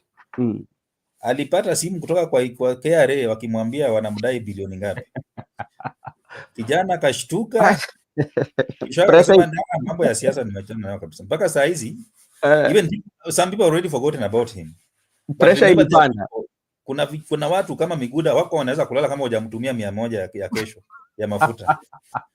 Na anaokota 100 kwa watu milioni 3, hiyo ni pesa ngapi? Na unapata miongoni ya watu wale ambao walikuwa wanatuma kama Miguna, hao wenyewe hawana kazi, lakini lakini wanasema Murara inject. So the government has a lot of capacity, by the way, to stream you if you are not strong enough to. They can stream you to size, wanakupima na rula na wanakukatia suti ambayo itakutosha kabisa mpaka unasema kama ni hivyo acha tuikae. So sometimes that's why you see some good people, they stay away from politics even from confronting the government, because they know that the government can even tarnish your name and make you irrelevant even to the international community themselves. So I don't think it's a big threat to the government as it is right now, because even the opposition itself it looks like it's in shambles, because we have people who talk too much without evaluating their speech, without even sometimes I think even people like Mukhisa are even embarrassed to associate themselves with. For example, imagine listening to Malala speaking, and this is a deputy party leader. It means he's a deputy principal in the United Opposition. You know, I really sympathize with these senior people like Kalonzo in that team. People of character like Matiang'i, people like Mukhisa Kitui himself. You know, those are people who have really protected their. They have something that you can talk about, because even Kalonzo has been in government for many years na hajawahi kuwa na corruption case ambayo imekuwa apart from the land ambayo amejenga kule Yata NYS. Hakuna na hiyo shamba alipewa tu na Moi, si alinyang'anya NYS. Alipewa Moi used to dish out land. Alikuwa anasema tu nyinyi songeni huko, wewe mheshimiwa jenga hapa. So when he left office, there was a lot of people who had land with a lot of questions. So Kalonzo unfortunately was one of them, but he has never been associated with any land grabbing, in any corruption. So he has really protected his name as far as corruption is concerned. Because people who have been in politics for many years wako na mashida mingi sana, even the president. Na sasa labda ni kuje kwa Miguda, kwa sababu wao ndio tuseme kwamba ni wako katika ile kizazi ambao tunaita kizazi cha Gen Z, ambao watu inazungumziwa sana kwamba watu ndio wataleta mabadiliko katika uongozi, na hii italingana na jinsi hao wenyewe watapiga kura. Labda Miguda, wewe kwa maoni yako, umeona kama saizi upinzani wamemchagua huyu kama huyu Dr. Mukhisa Kitui kama mtu ambaye atakuwa anazungumzia na mtu ambaye atakuwa anaendesha pale siasa zao. We kama tuseme kama kizazi kipya, ni jambo gani labda wewe unaona kama yeye venye amewekwa pale anaweza leta ama anaweza kuja naye ambao italeta chachu kwa wale mavijana ili awateke wakuje upande wake? Kwanza mimi nilikuwa na shida wakati niliona Mukhisa Kitui akipatiwa hiyo kazi, kwa sababu mimi nimezaliwa tu hapa juzi, niseme hivyo. Lakini kabla nizaliwe Mukhisa Kitui alikuwa anacheza siasa na Jaramogi. Jaramogi amekufa 1994.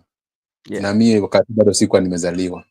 Lakini nilikuwa naongea na watu wa barabara fulani, wakaniambia Mukhisa Kitui amecheza siasa na Jaramogi.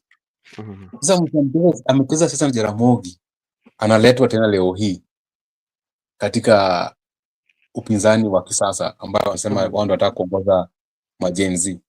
Mimi kwa maoni yangu nasema sioni jambo geni anakuja nayo, kwa sababu amekuwa hapo awali, anakuja na tajriba, taaluma, ni mtu ambaye amesafiri.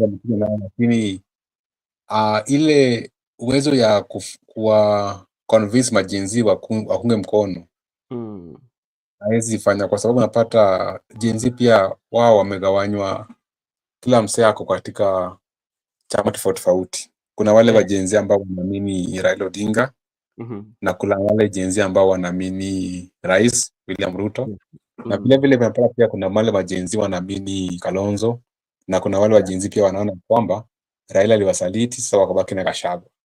Sasa wewe sema ya kwamba wewe uko na ile uwezo ama tajriba ya kuwaongelesha majenzi wote katika nchini ili wakuunge mkono. Hapo nasema bado hujapata mtu kama huo.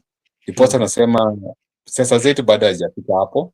Na pia vijana wetu wa jenzi pia wako na changamoto hapa na pale. Napata kwamba wao pia ni miongoni ya wale wako part and parcel of the problem. Wao pia wameathiriwa katika hizi shida zetu. Sasa sidhani kama Mukhisa Kitui akawa convince ili waende ile upande wa upinzani. Okay, sawa sawa, ni sawa, hiyo ni maoni na sasa ukiangalia when you look at when he was appointed and you look at today, the Jubilee will be having their delegation meeting that is coming soon, in the course of next month, this month I mean, and we've seen he's been appointed, but there this flout of Matiang'i being is confronted to run in the Jubilee ticket. Do you see that the appointment or the announcement of Jubilee having their meetings coming in, they're going to might be confirm Matiang'i as their candidate bearer, so that now when he comes to the secretariat, now he speaks from a point of a party, represent the party views, not an individual, because as we speak right now, he doesn't have any political party. From my opinion, I don't believe that is going to happen immediately, because I just believe it's too early. They can expose the candidate. Yeah. Maybe they can just go there to maybe discuss on the way forward and how they are going to negotiate with the opposition, or whether they are going to work with William Ruto. You know, currently, Uhuru Kenyatta is part of the Jubilee, and maybe going forward, they can try to give instruction. People like Jeremiah Kioni, they can give instruction to work with the Ruto or opposition. So I think they're just going to have a resolution as a party, whether they're going to work with the opposition or government going forward. But not a matter of unveiling their candidate. Right now, I think it's too a bit early. Okay, okay. Thank you so much, and we are very grateful for everyone who is watching us. You can also share your views with us on the appointment of Mukhisa Kitui as a doctor. I mean, let me give him that respect. He's a Dr. Mukhisa Kitui, who will be spearheading the secretariat, especially for the United Opposition, and being the spokesperson. And if you go to the internet, actually people are applauding his appointment, but the bats are being raised, especially on the principle. So Miguda, there's something also that people are talking about, especially about Faith Odhiambo, the president for LSK. Remember, President came up with victim compensation panel, and she was appointed as one of the people who are going to be so much involved in it. And some people were saying that she should have not accepted that panel, but she also said that she's going to do the work that she's going to do. She's going to do it for Kenyans, and if she feels that our efforts are frustrated, she will resign. Do you agree with her, or do you believe that the step she took, especially to accept that role, is a good one, or she was not supposed to? I agree with her 100%, and we're supposed to take that role, because she has been out speaking about police brutality. She has been out speaking about abduction, extrajudicial killing, ET Hall. So I think it is proper for her to take it, because if you have that capacity to resolve those issues, and we have given an opportunity to get in and do it, go inside there and actually take that title. I'm not a matter of just speaking. Like you are telling me today, if I receive a letter from Mr. President appointing me as the PS, I should decline. No, I cannot decline. I'll go and become the PS. Then whatever idea I have outside here, I go and implement it inside the government. That's how it should be. Because even after all, what are we doing in opposition? All of us want to form government. So if the government is bad, why are we forming opposition to take from Ruto? Because we're taking from Ruto so that we can actually implement whatever we have good. So I have a different view with what people are telling her, that she ought to have dropped. No, that's the best thing. That's the best thing she has done. And even if me, I could be in a call today, I could do the same, because you can't be on mainstream media, social media, castigating government, criticizing, and you're giving opportunity. Now you come here and now implement whatever you've been saying. They say, no, I don't want it. No, it doesn't work that way. So I support her fully and let her continue. And in case even me, like I've told you, that if I receive a PS position, if I'm dissatisfied or I found out that I cannot have effectively, I have a duty to resign. Okay, thank you. Why do you feel that sometimes that even if you don't agree with the government, and you, when you're outside there, you propose these good ideas and you say that, okay, President William Ruto is not doing it the right way, and sometimes you find the president, okay, say, okay, now I'm forming this committee, come and do it the right way, but you still find that now you're still saying that, okay, he should not go there. Why? Why do you think like it is usually like that? That way you are playing to the gallery, and you should not Wow. play to the gallery for a quite long time. And also maybe you want to please the people who are telling, okay, Phil Diambo, the best president ever of LSK. Now, Yeah. because you're asking the Ruto, the fact that is going to work in that Mm. whatever task force does not make her now not become the president, the best Oh, president good. LSK has ever had. Mm, She still mm, remains the best president to me, and she has been the best president ever I've seen in the LSK. So whether let her go there, and all those are all integrities, all are human rights mm, activists, so that she mm. can actually fight for the rest of the people inside. Okay. Meguda, thank you so much. And thank everyone who has been with us. It is almost 1 hour, all headed to 2 hours. It is not quite much very easy to have you on the show for almost 2 hours, dedicating your time to us. In that case, we say so much. Thank you for being with us here. We were supposed here to be with we always have like four of our panelists. That is Joseph Makubura. Miguda was here. Barack left. He had some errands to attend, and we thank him so much. And Joseph also was supposed to be here, and he did not. But I know tomorrow he might be here. If he's not here tomorrow, we usually also have Meet the Press in the morning. That is always Saturday morning, whereby we do the recap of what happened during the week with different panelists, Joseph being one of them, and we'll be bringing in Mzalendo to be part of the panelists. So also to bring his perspective, and I will be hosting. So if you have a chance on Saturday morning, don't forget to join us as we host and do the recap of what happened during the week, because I know sometimes due to hali ya kutafuta unapata kwamba huwezi kuwa na nafasi ya kupata habari kwa wiki. So on Saturday it is a weekend, so in the morning we will be doing roundup or recap of the week, so that to just discuss what happened in brief, to give you where we are going. Again, also, there's a project that we were going to do, but we are still working on it. Miguda, I think you're part of the team, because we're supposed to be going to a school, but from the look of things, government have given directives of especially not having gathering in some of the school, or in the school, not all of the schools during third term. So as abiding citizen, we have to abide by the law.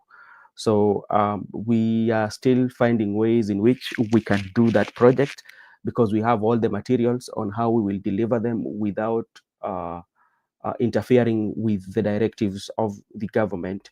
So we will let you know, and we will always make sure that those who contributed towards that project, we will also show you what your contribution and the life that has been changed with your contribution. So we will make sure that we keep you updated on how that project will be done and how we are going to deliver those materials. Miguda, we have by-election coming in. I saw the IEBC gave a time frame for campaigning. And I saw some polls that was released, and I'm seeing, especially in Mbere, the popularity of DCP party was much higher than the one for UDA, but UDA still stand out to be the most popular party right now as we speak. I saw that. And something that also I saw was about the candidates who are going to run. You find that the party might be very popular, but the candidate who is running down on the polls. And I think those are some of the things that the party secretariat should look at. Your party might not be, your party might be popular, but your candidate is not popular. How do you work in such like situation, Mr. Miguda? If the party is popular and the candidate is not popular, Yeah. that one is very easy. Now you take advantage of the party. You bring all the machinery. You assemble all the machinery. The party leader, deputy party leader. So you bring them to the ground, and now you please the people that it is the party not the person. Yeah, Give us the party. we are voting Bigger for the party. party. Tunapiga party. And that one has always been, despite the fact that sometimes we might criticize ODM, but there are times that when they say that it is all about the party, forget about the individual. 6 piece, hiyo ingine tutaongelea baadaye, and it has always worked for them. Yeah, it has always worked for them. So when a candidate is unpopular, the party is popular, so you work on party. yeah. Party. The candidate will be elected. And Yeah. sometimes when the candidate is popular, the party is unpopular. Yes. Now you withdraw and allow the candidate to go. Yes. And now what we are going to focus on, especially I have 2 places, especially during this by-election, that I'm monitoring keenly, and everybody's monitoring. We are monitoring Mbeere North, and we are monitoring Malava constituency. And the reason why we are monitoring Mbeere is this: we have DCP party, that is a new party that has of Rigathi Gachagua, and also it is from Central Kenya. And they're filling candidate where there was a DP party. I think Ruku was a DP member. He was not UDA, but he was in the coalition of Kenya Kwanza. And he was fronted by, he was an ally of Muturi. Yeah, Ruku, And now Ruku is the CS, right? And we have now, the place has fallen vacant. We have Rigathi Gachagua coming with this new party in Central Kenya and the UDA. So it is going to be a political battle, and that one also will give us the pointer on how the election of 2027 will be, especially as concerned the Mount Kenya, and we're looking at the East. If indeed Rigathi is going to lose at the East, that will be a plus for President William Ruto and Kithure Kindiki. That is something that we are watching. And now coming to Malaba too, because I know the ODM will front their candidate in Malaba. We also have DCP from Malala is also trying to prove a point that the reason why I'm the deputy leader of the DCP, that my candidate has to be here. We also have the influence of Natembeya, and Eugene is here. ODM is going to be here. And if you look at Malaba also, you look at the voting pattern of Western Kenya. We have almost 3 counties that usually are very strong, voting strongly for ODM. So will this one, the seat go to the ODM or UDA? And remember, when also the Malaba also, that you look at it very keenly, the candidate who passed on was an NC candidate, and Mudavadi was the one who campaigned for him. He was a Mudavadi candidate. And remember now, Mudavadi has folded his political party, and he might want to front his own personal person as a replacement, but he do not have a party as we speak. Remember, he folded his party. How is that one going to play out? Maybe Miguda, if you can talk about the role of Mudavadi in the Malava seat. Remember, he doesn't have a political party, but he want to bring in his person that is very loyal to him. How is it going to work? And also bring in the ODM aspect, and also also bring in the DCP Malala, because that is his hometown. He's from Kakamega. Now he has to prove a point to Rigathi Gachagua that I'm worth being your deputy. In Malava is going to be hotly contested, but because they are divided, Mudavadi is having a candidate, the DCP, and I think the DAP also is having a candidate there. Yeah. ODM also is having a candidate, and also people like Fernandez Baraza want to prove a point that the people commanding this county will be given another ODM member. So I think it's going to be hotly contested, because there are going to be a lot of resources spent, including nationally and also at the county level. But I'm seeing a scenario whereby Mudavadi might not get the chance, because which political party is going to support this current candidate? Because already his own political party, where was the party leader, is no longer there. So how are you going to sell your candidate? But is riding on him being a Jubilee person, and this seat belonged to me, all that, and that one to assert his presence or his mighty in the Western Kenya, so that he has a say, because the MP who died was a NSC member, you know, and now he said that, okay, president should give him a chance, and any candidate maybe he proposed should be supported by the president under the umbrella of UDA. That's where we're going to have a problem, because the people of ODM are also going to argue that let us zone, and if they zone now, let us zone. If they zone now, so I think nobody ought to have been having his political party. It could be good for him to support someone from his own political party, not riding on someone's political party to support the candidate. But this we are going to try, because Malava and Cleo must do all the best to please the boss, and so to prove that actually I've given a candidate. But the issue of Mbere, I think that Gachagua is going to fight to the very end to get that seat. I think the only tested constituency right now is the Malava one, because that, like we have ones are a bit, but the ones are also not easy, because you understand the issue happening in Kasipul Kabondo, whereby the people Aroko is facing it off with the Ngondo Were son, whereas Manibiori is warming up with independent, waiting for waiting for any person, either Aroko or Ngondo Were. So either it's going to be very difficult. Maybe I can say Ugunja, but Ugunja is not easy, because the Odima having a person, but some Budo is having a DAP ticket. So I think they are going to be hotly contested, but very interesting one is the another one, because we are yet to find out maybe if ODM can add another person or have it. Okay, before even we talk about the Kasipul Kabondo, which is quite much interesting, and I think like yesterday we were having a discussion, and we alluded to some thought, and we will also share it with our viewers. They can also share with us on what they think about these mini pods that are coming.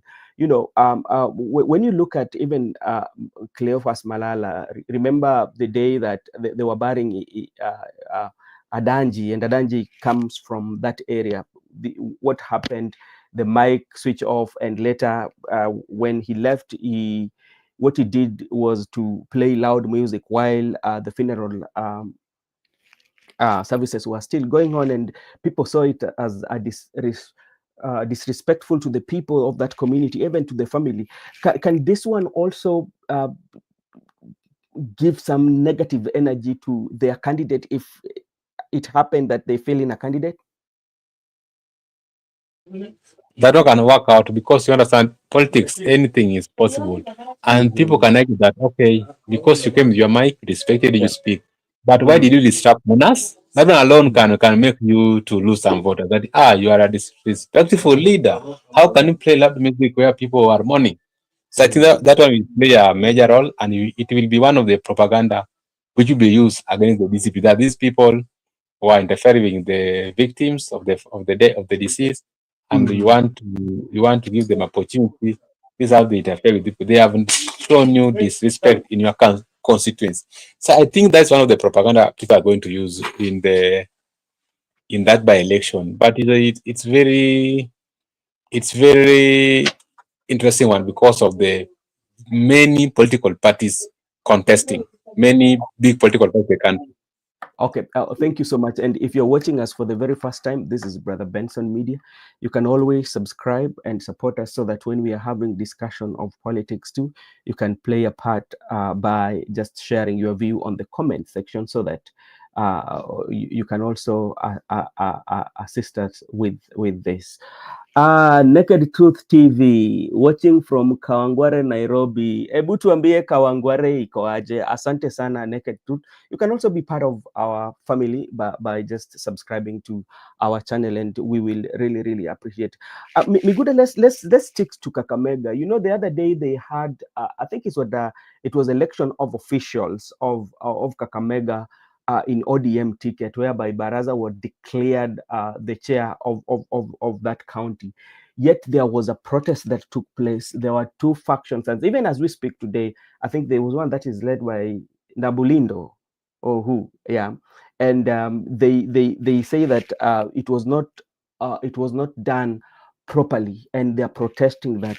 Do you think all these wrangles that they are having with the party election that has just taken place recently can really affect them in Malava, whereby those who feel like their opinion were not heard can vote to protest?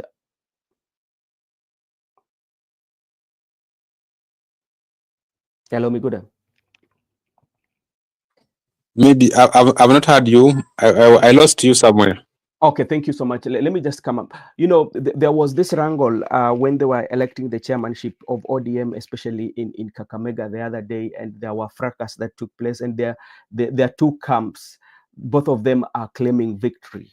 You know, so you don't know that which one is office going to accept as an official leaders from Kakamega. Now, with by-election coming, and we have all these two camps, you know, reading from the same script, can this one affect that the election of their candidate?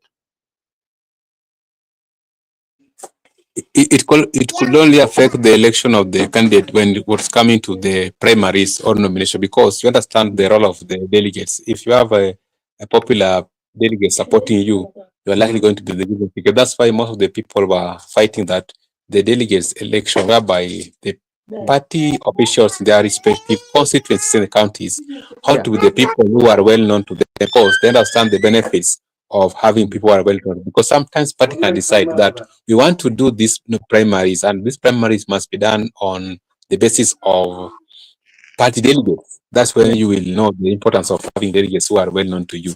But here we have a different case whereby already we have a candidate, and all of them are purported to be the party officials. They haven't said that all of them, so they're just going to support their candidate irrespective of which side they are. But I think it is not going to split the party. Okay, just to wind down on now the nomination. Yesterday we were speaking about, or we are talking about the where Good Life is Aroko, the Good Life. You know, Aroko is Good Life. He's vibing. When you go to his social media platform or meet his photos, Aroko is living good life, and that AKA matches his name. And we also have the Mabior, the money bag. You know, he has money, and he is campaigning as an independent candidate. And also we have the son of the of Were, of Ongondo Were, and you know, son of Ongondo Were is viewed as the interest of the party.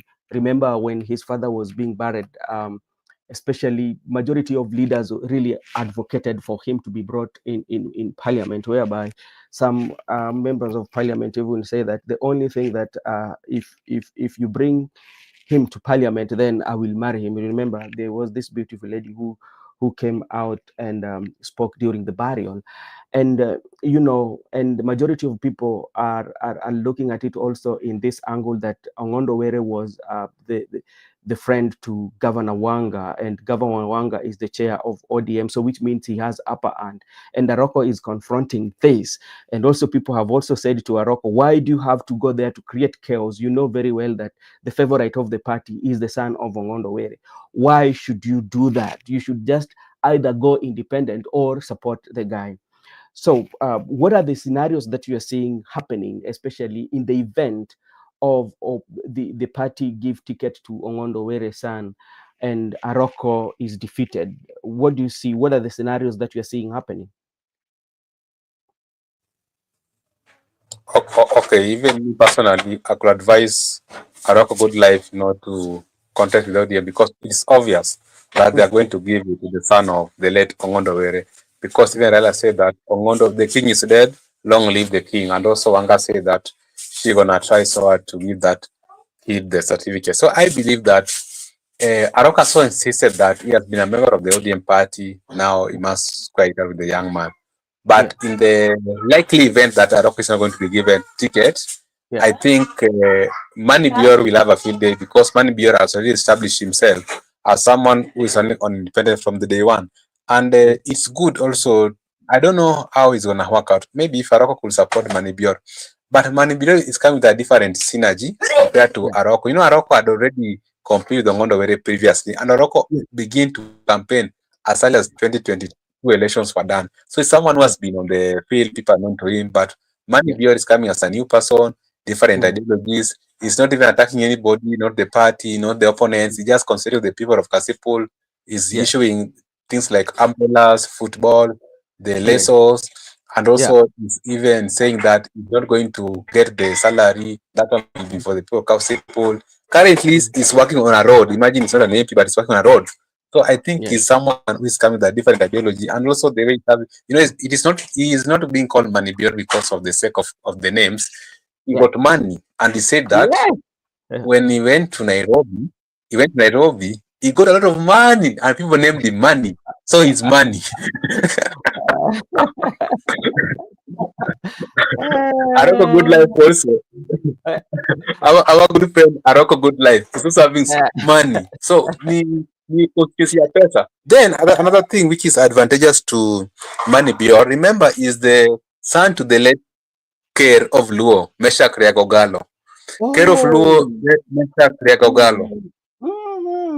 That's the last born to Meshach Riagogalo, the last born to the last wife, the third wife. And even in the compound of Riagogalo, he has constructed a new home for the care and the wife, and people are embracing him as the son of a king. You know what the significance of being a care in Luo Nation. And you remember, there's a one thing playing here. If they can give Ongondo with the son ticket of ODM, then the Robert Riaga, it's called Robert Riaga, Manibior. Robert Riaga can come with independence.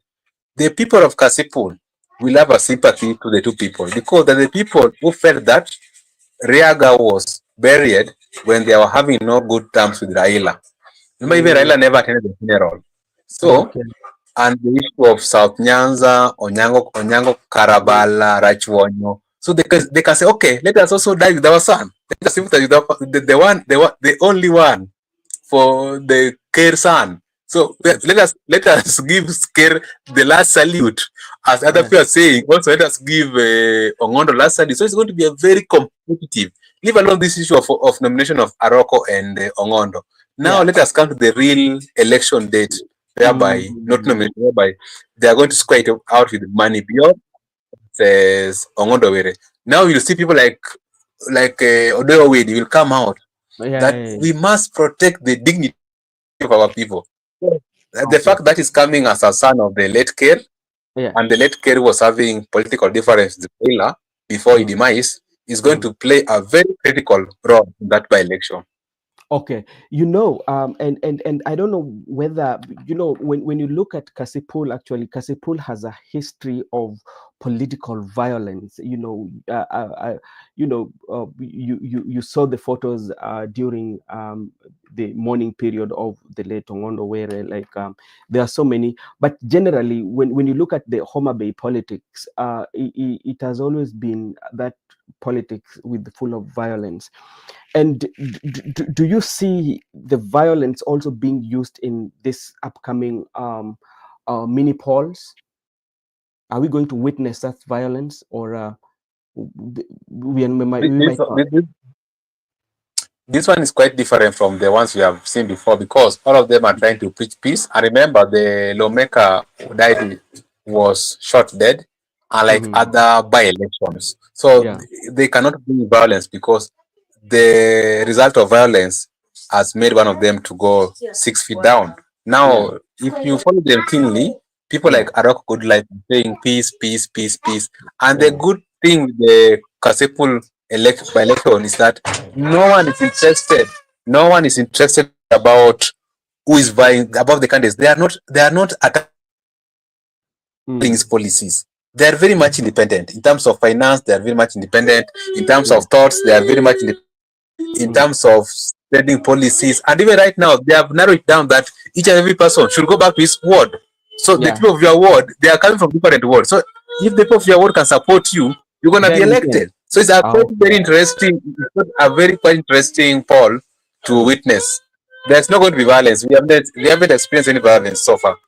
Okay, we are trying our best, especially to make one of our senior reporter from Kisumu to reach the place so that we can get the truth on the ground. Migoda, let me say thank you so much for being with me in today's podcast for almost 2 hours. We also extend our thankful messages to Barack and our panelists who are not here today, that is Makobura and Joseph. I hope and believe that they are doing well.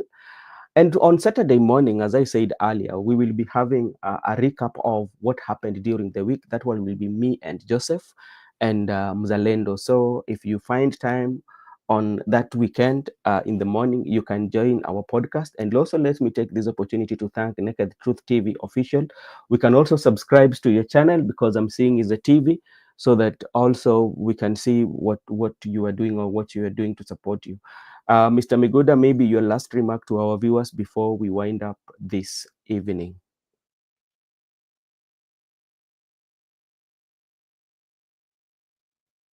Hello, Miguda. Okay, seemingly I've... Hello. Okay, your last remarks?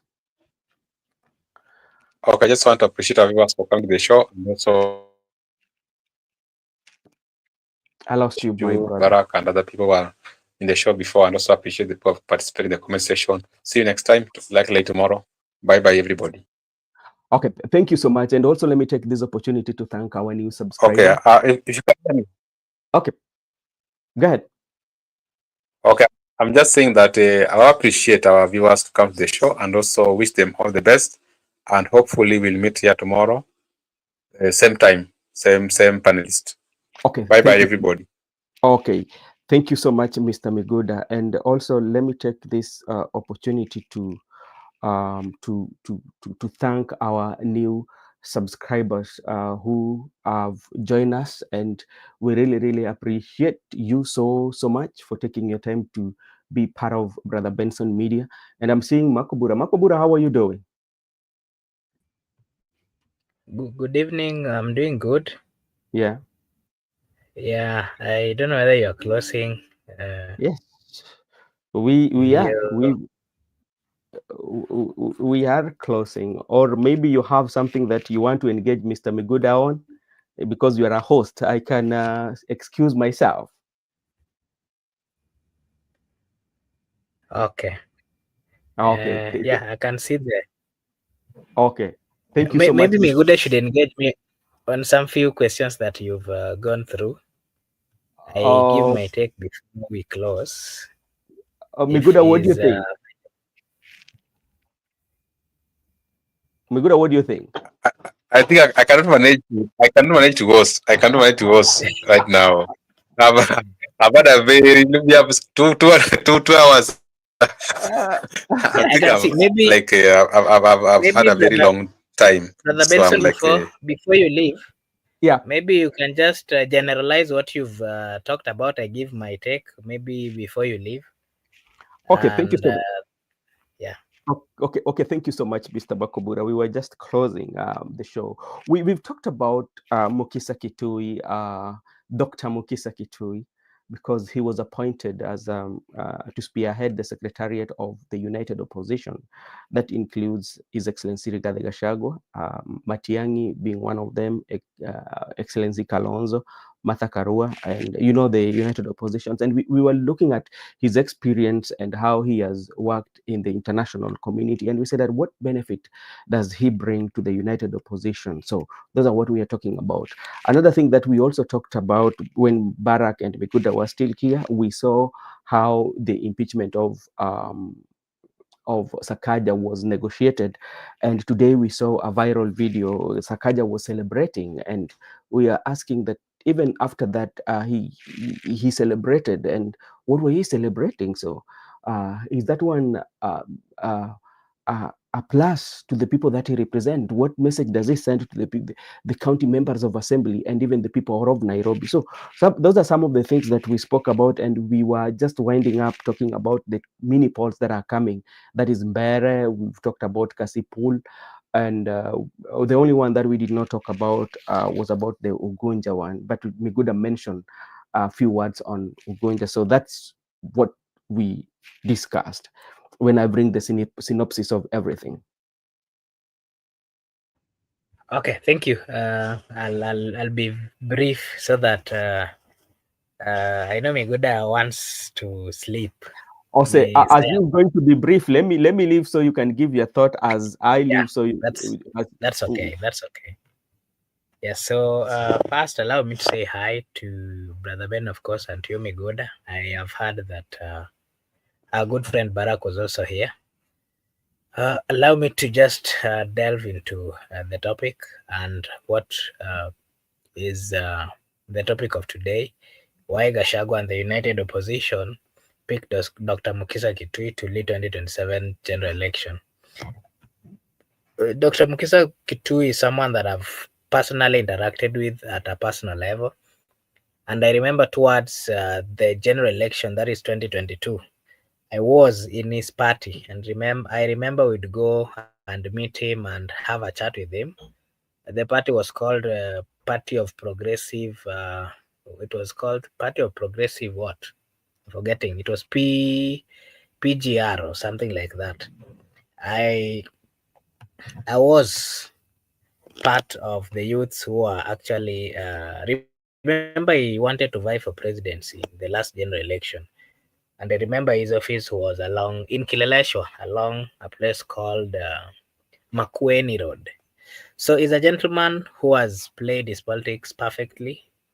He's a gentleman who is truthful, is someone who is academically fit.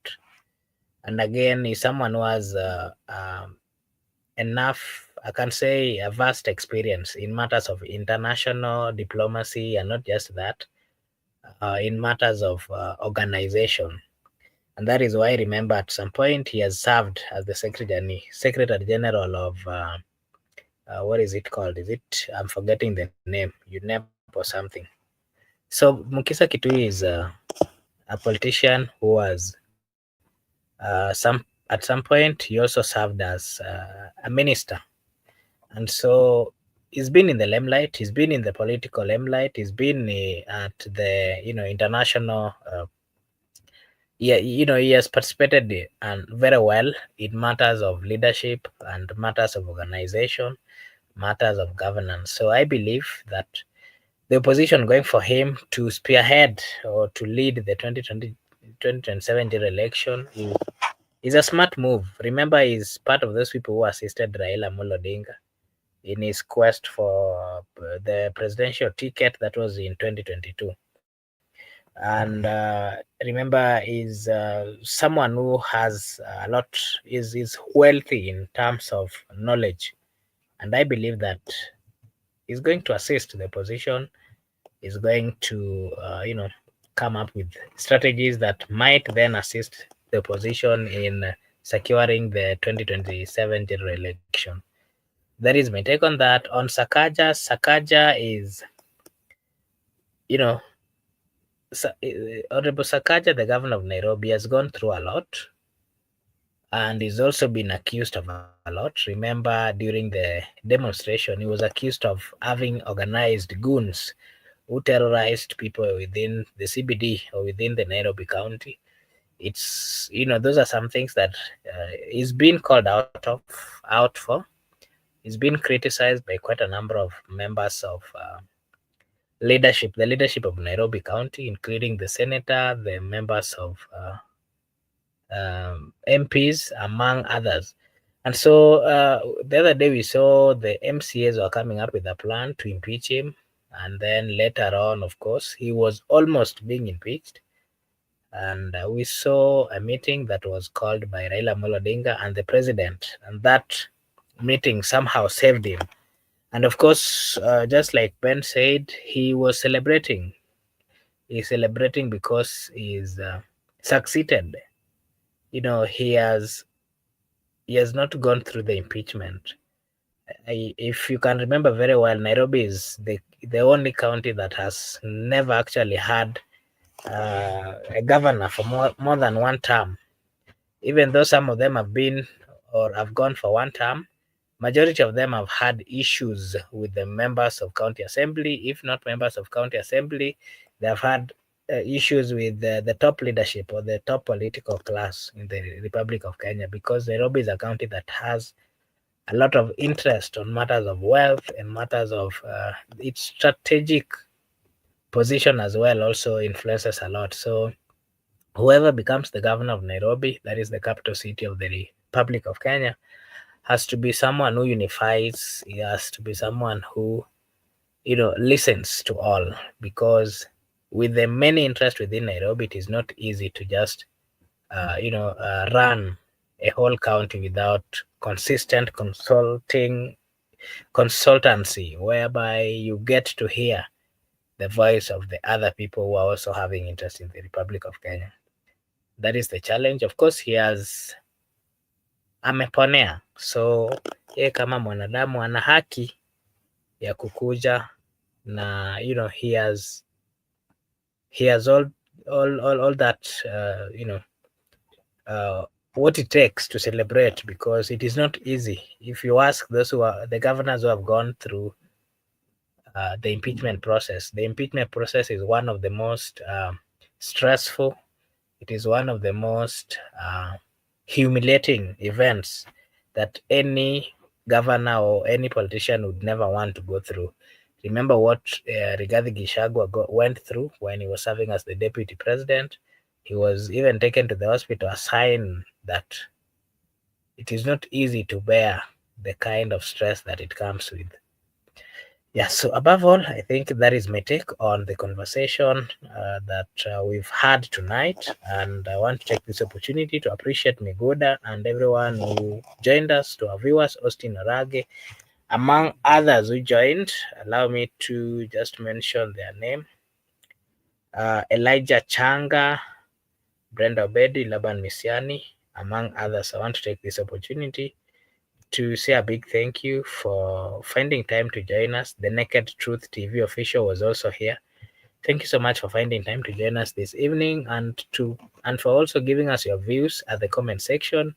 We really appreciate. We don't take it for granted, and we hope that you will join us tomorrow. Miguda, did you give your last remarks?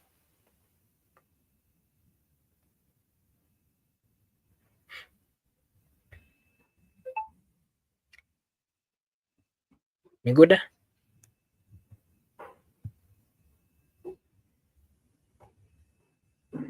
Okay. I think Miguda is not there. Okay. Allow me to take this. Marco Bura, you can just what is it? Okay, thank you. Allow me to take this opportunity to wish you all a blessed night, a blessed morning, a blessed afternoon, a blessed evening from wherever you're watching us from. Thank you so much, and may God bless you. See you again tomorrow. Bye-bye for today.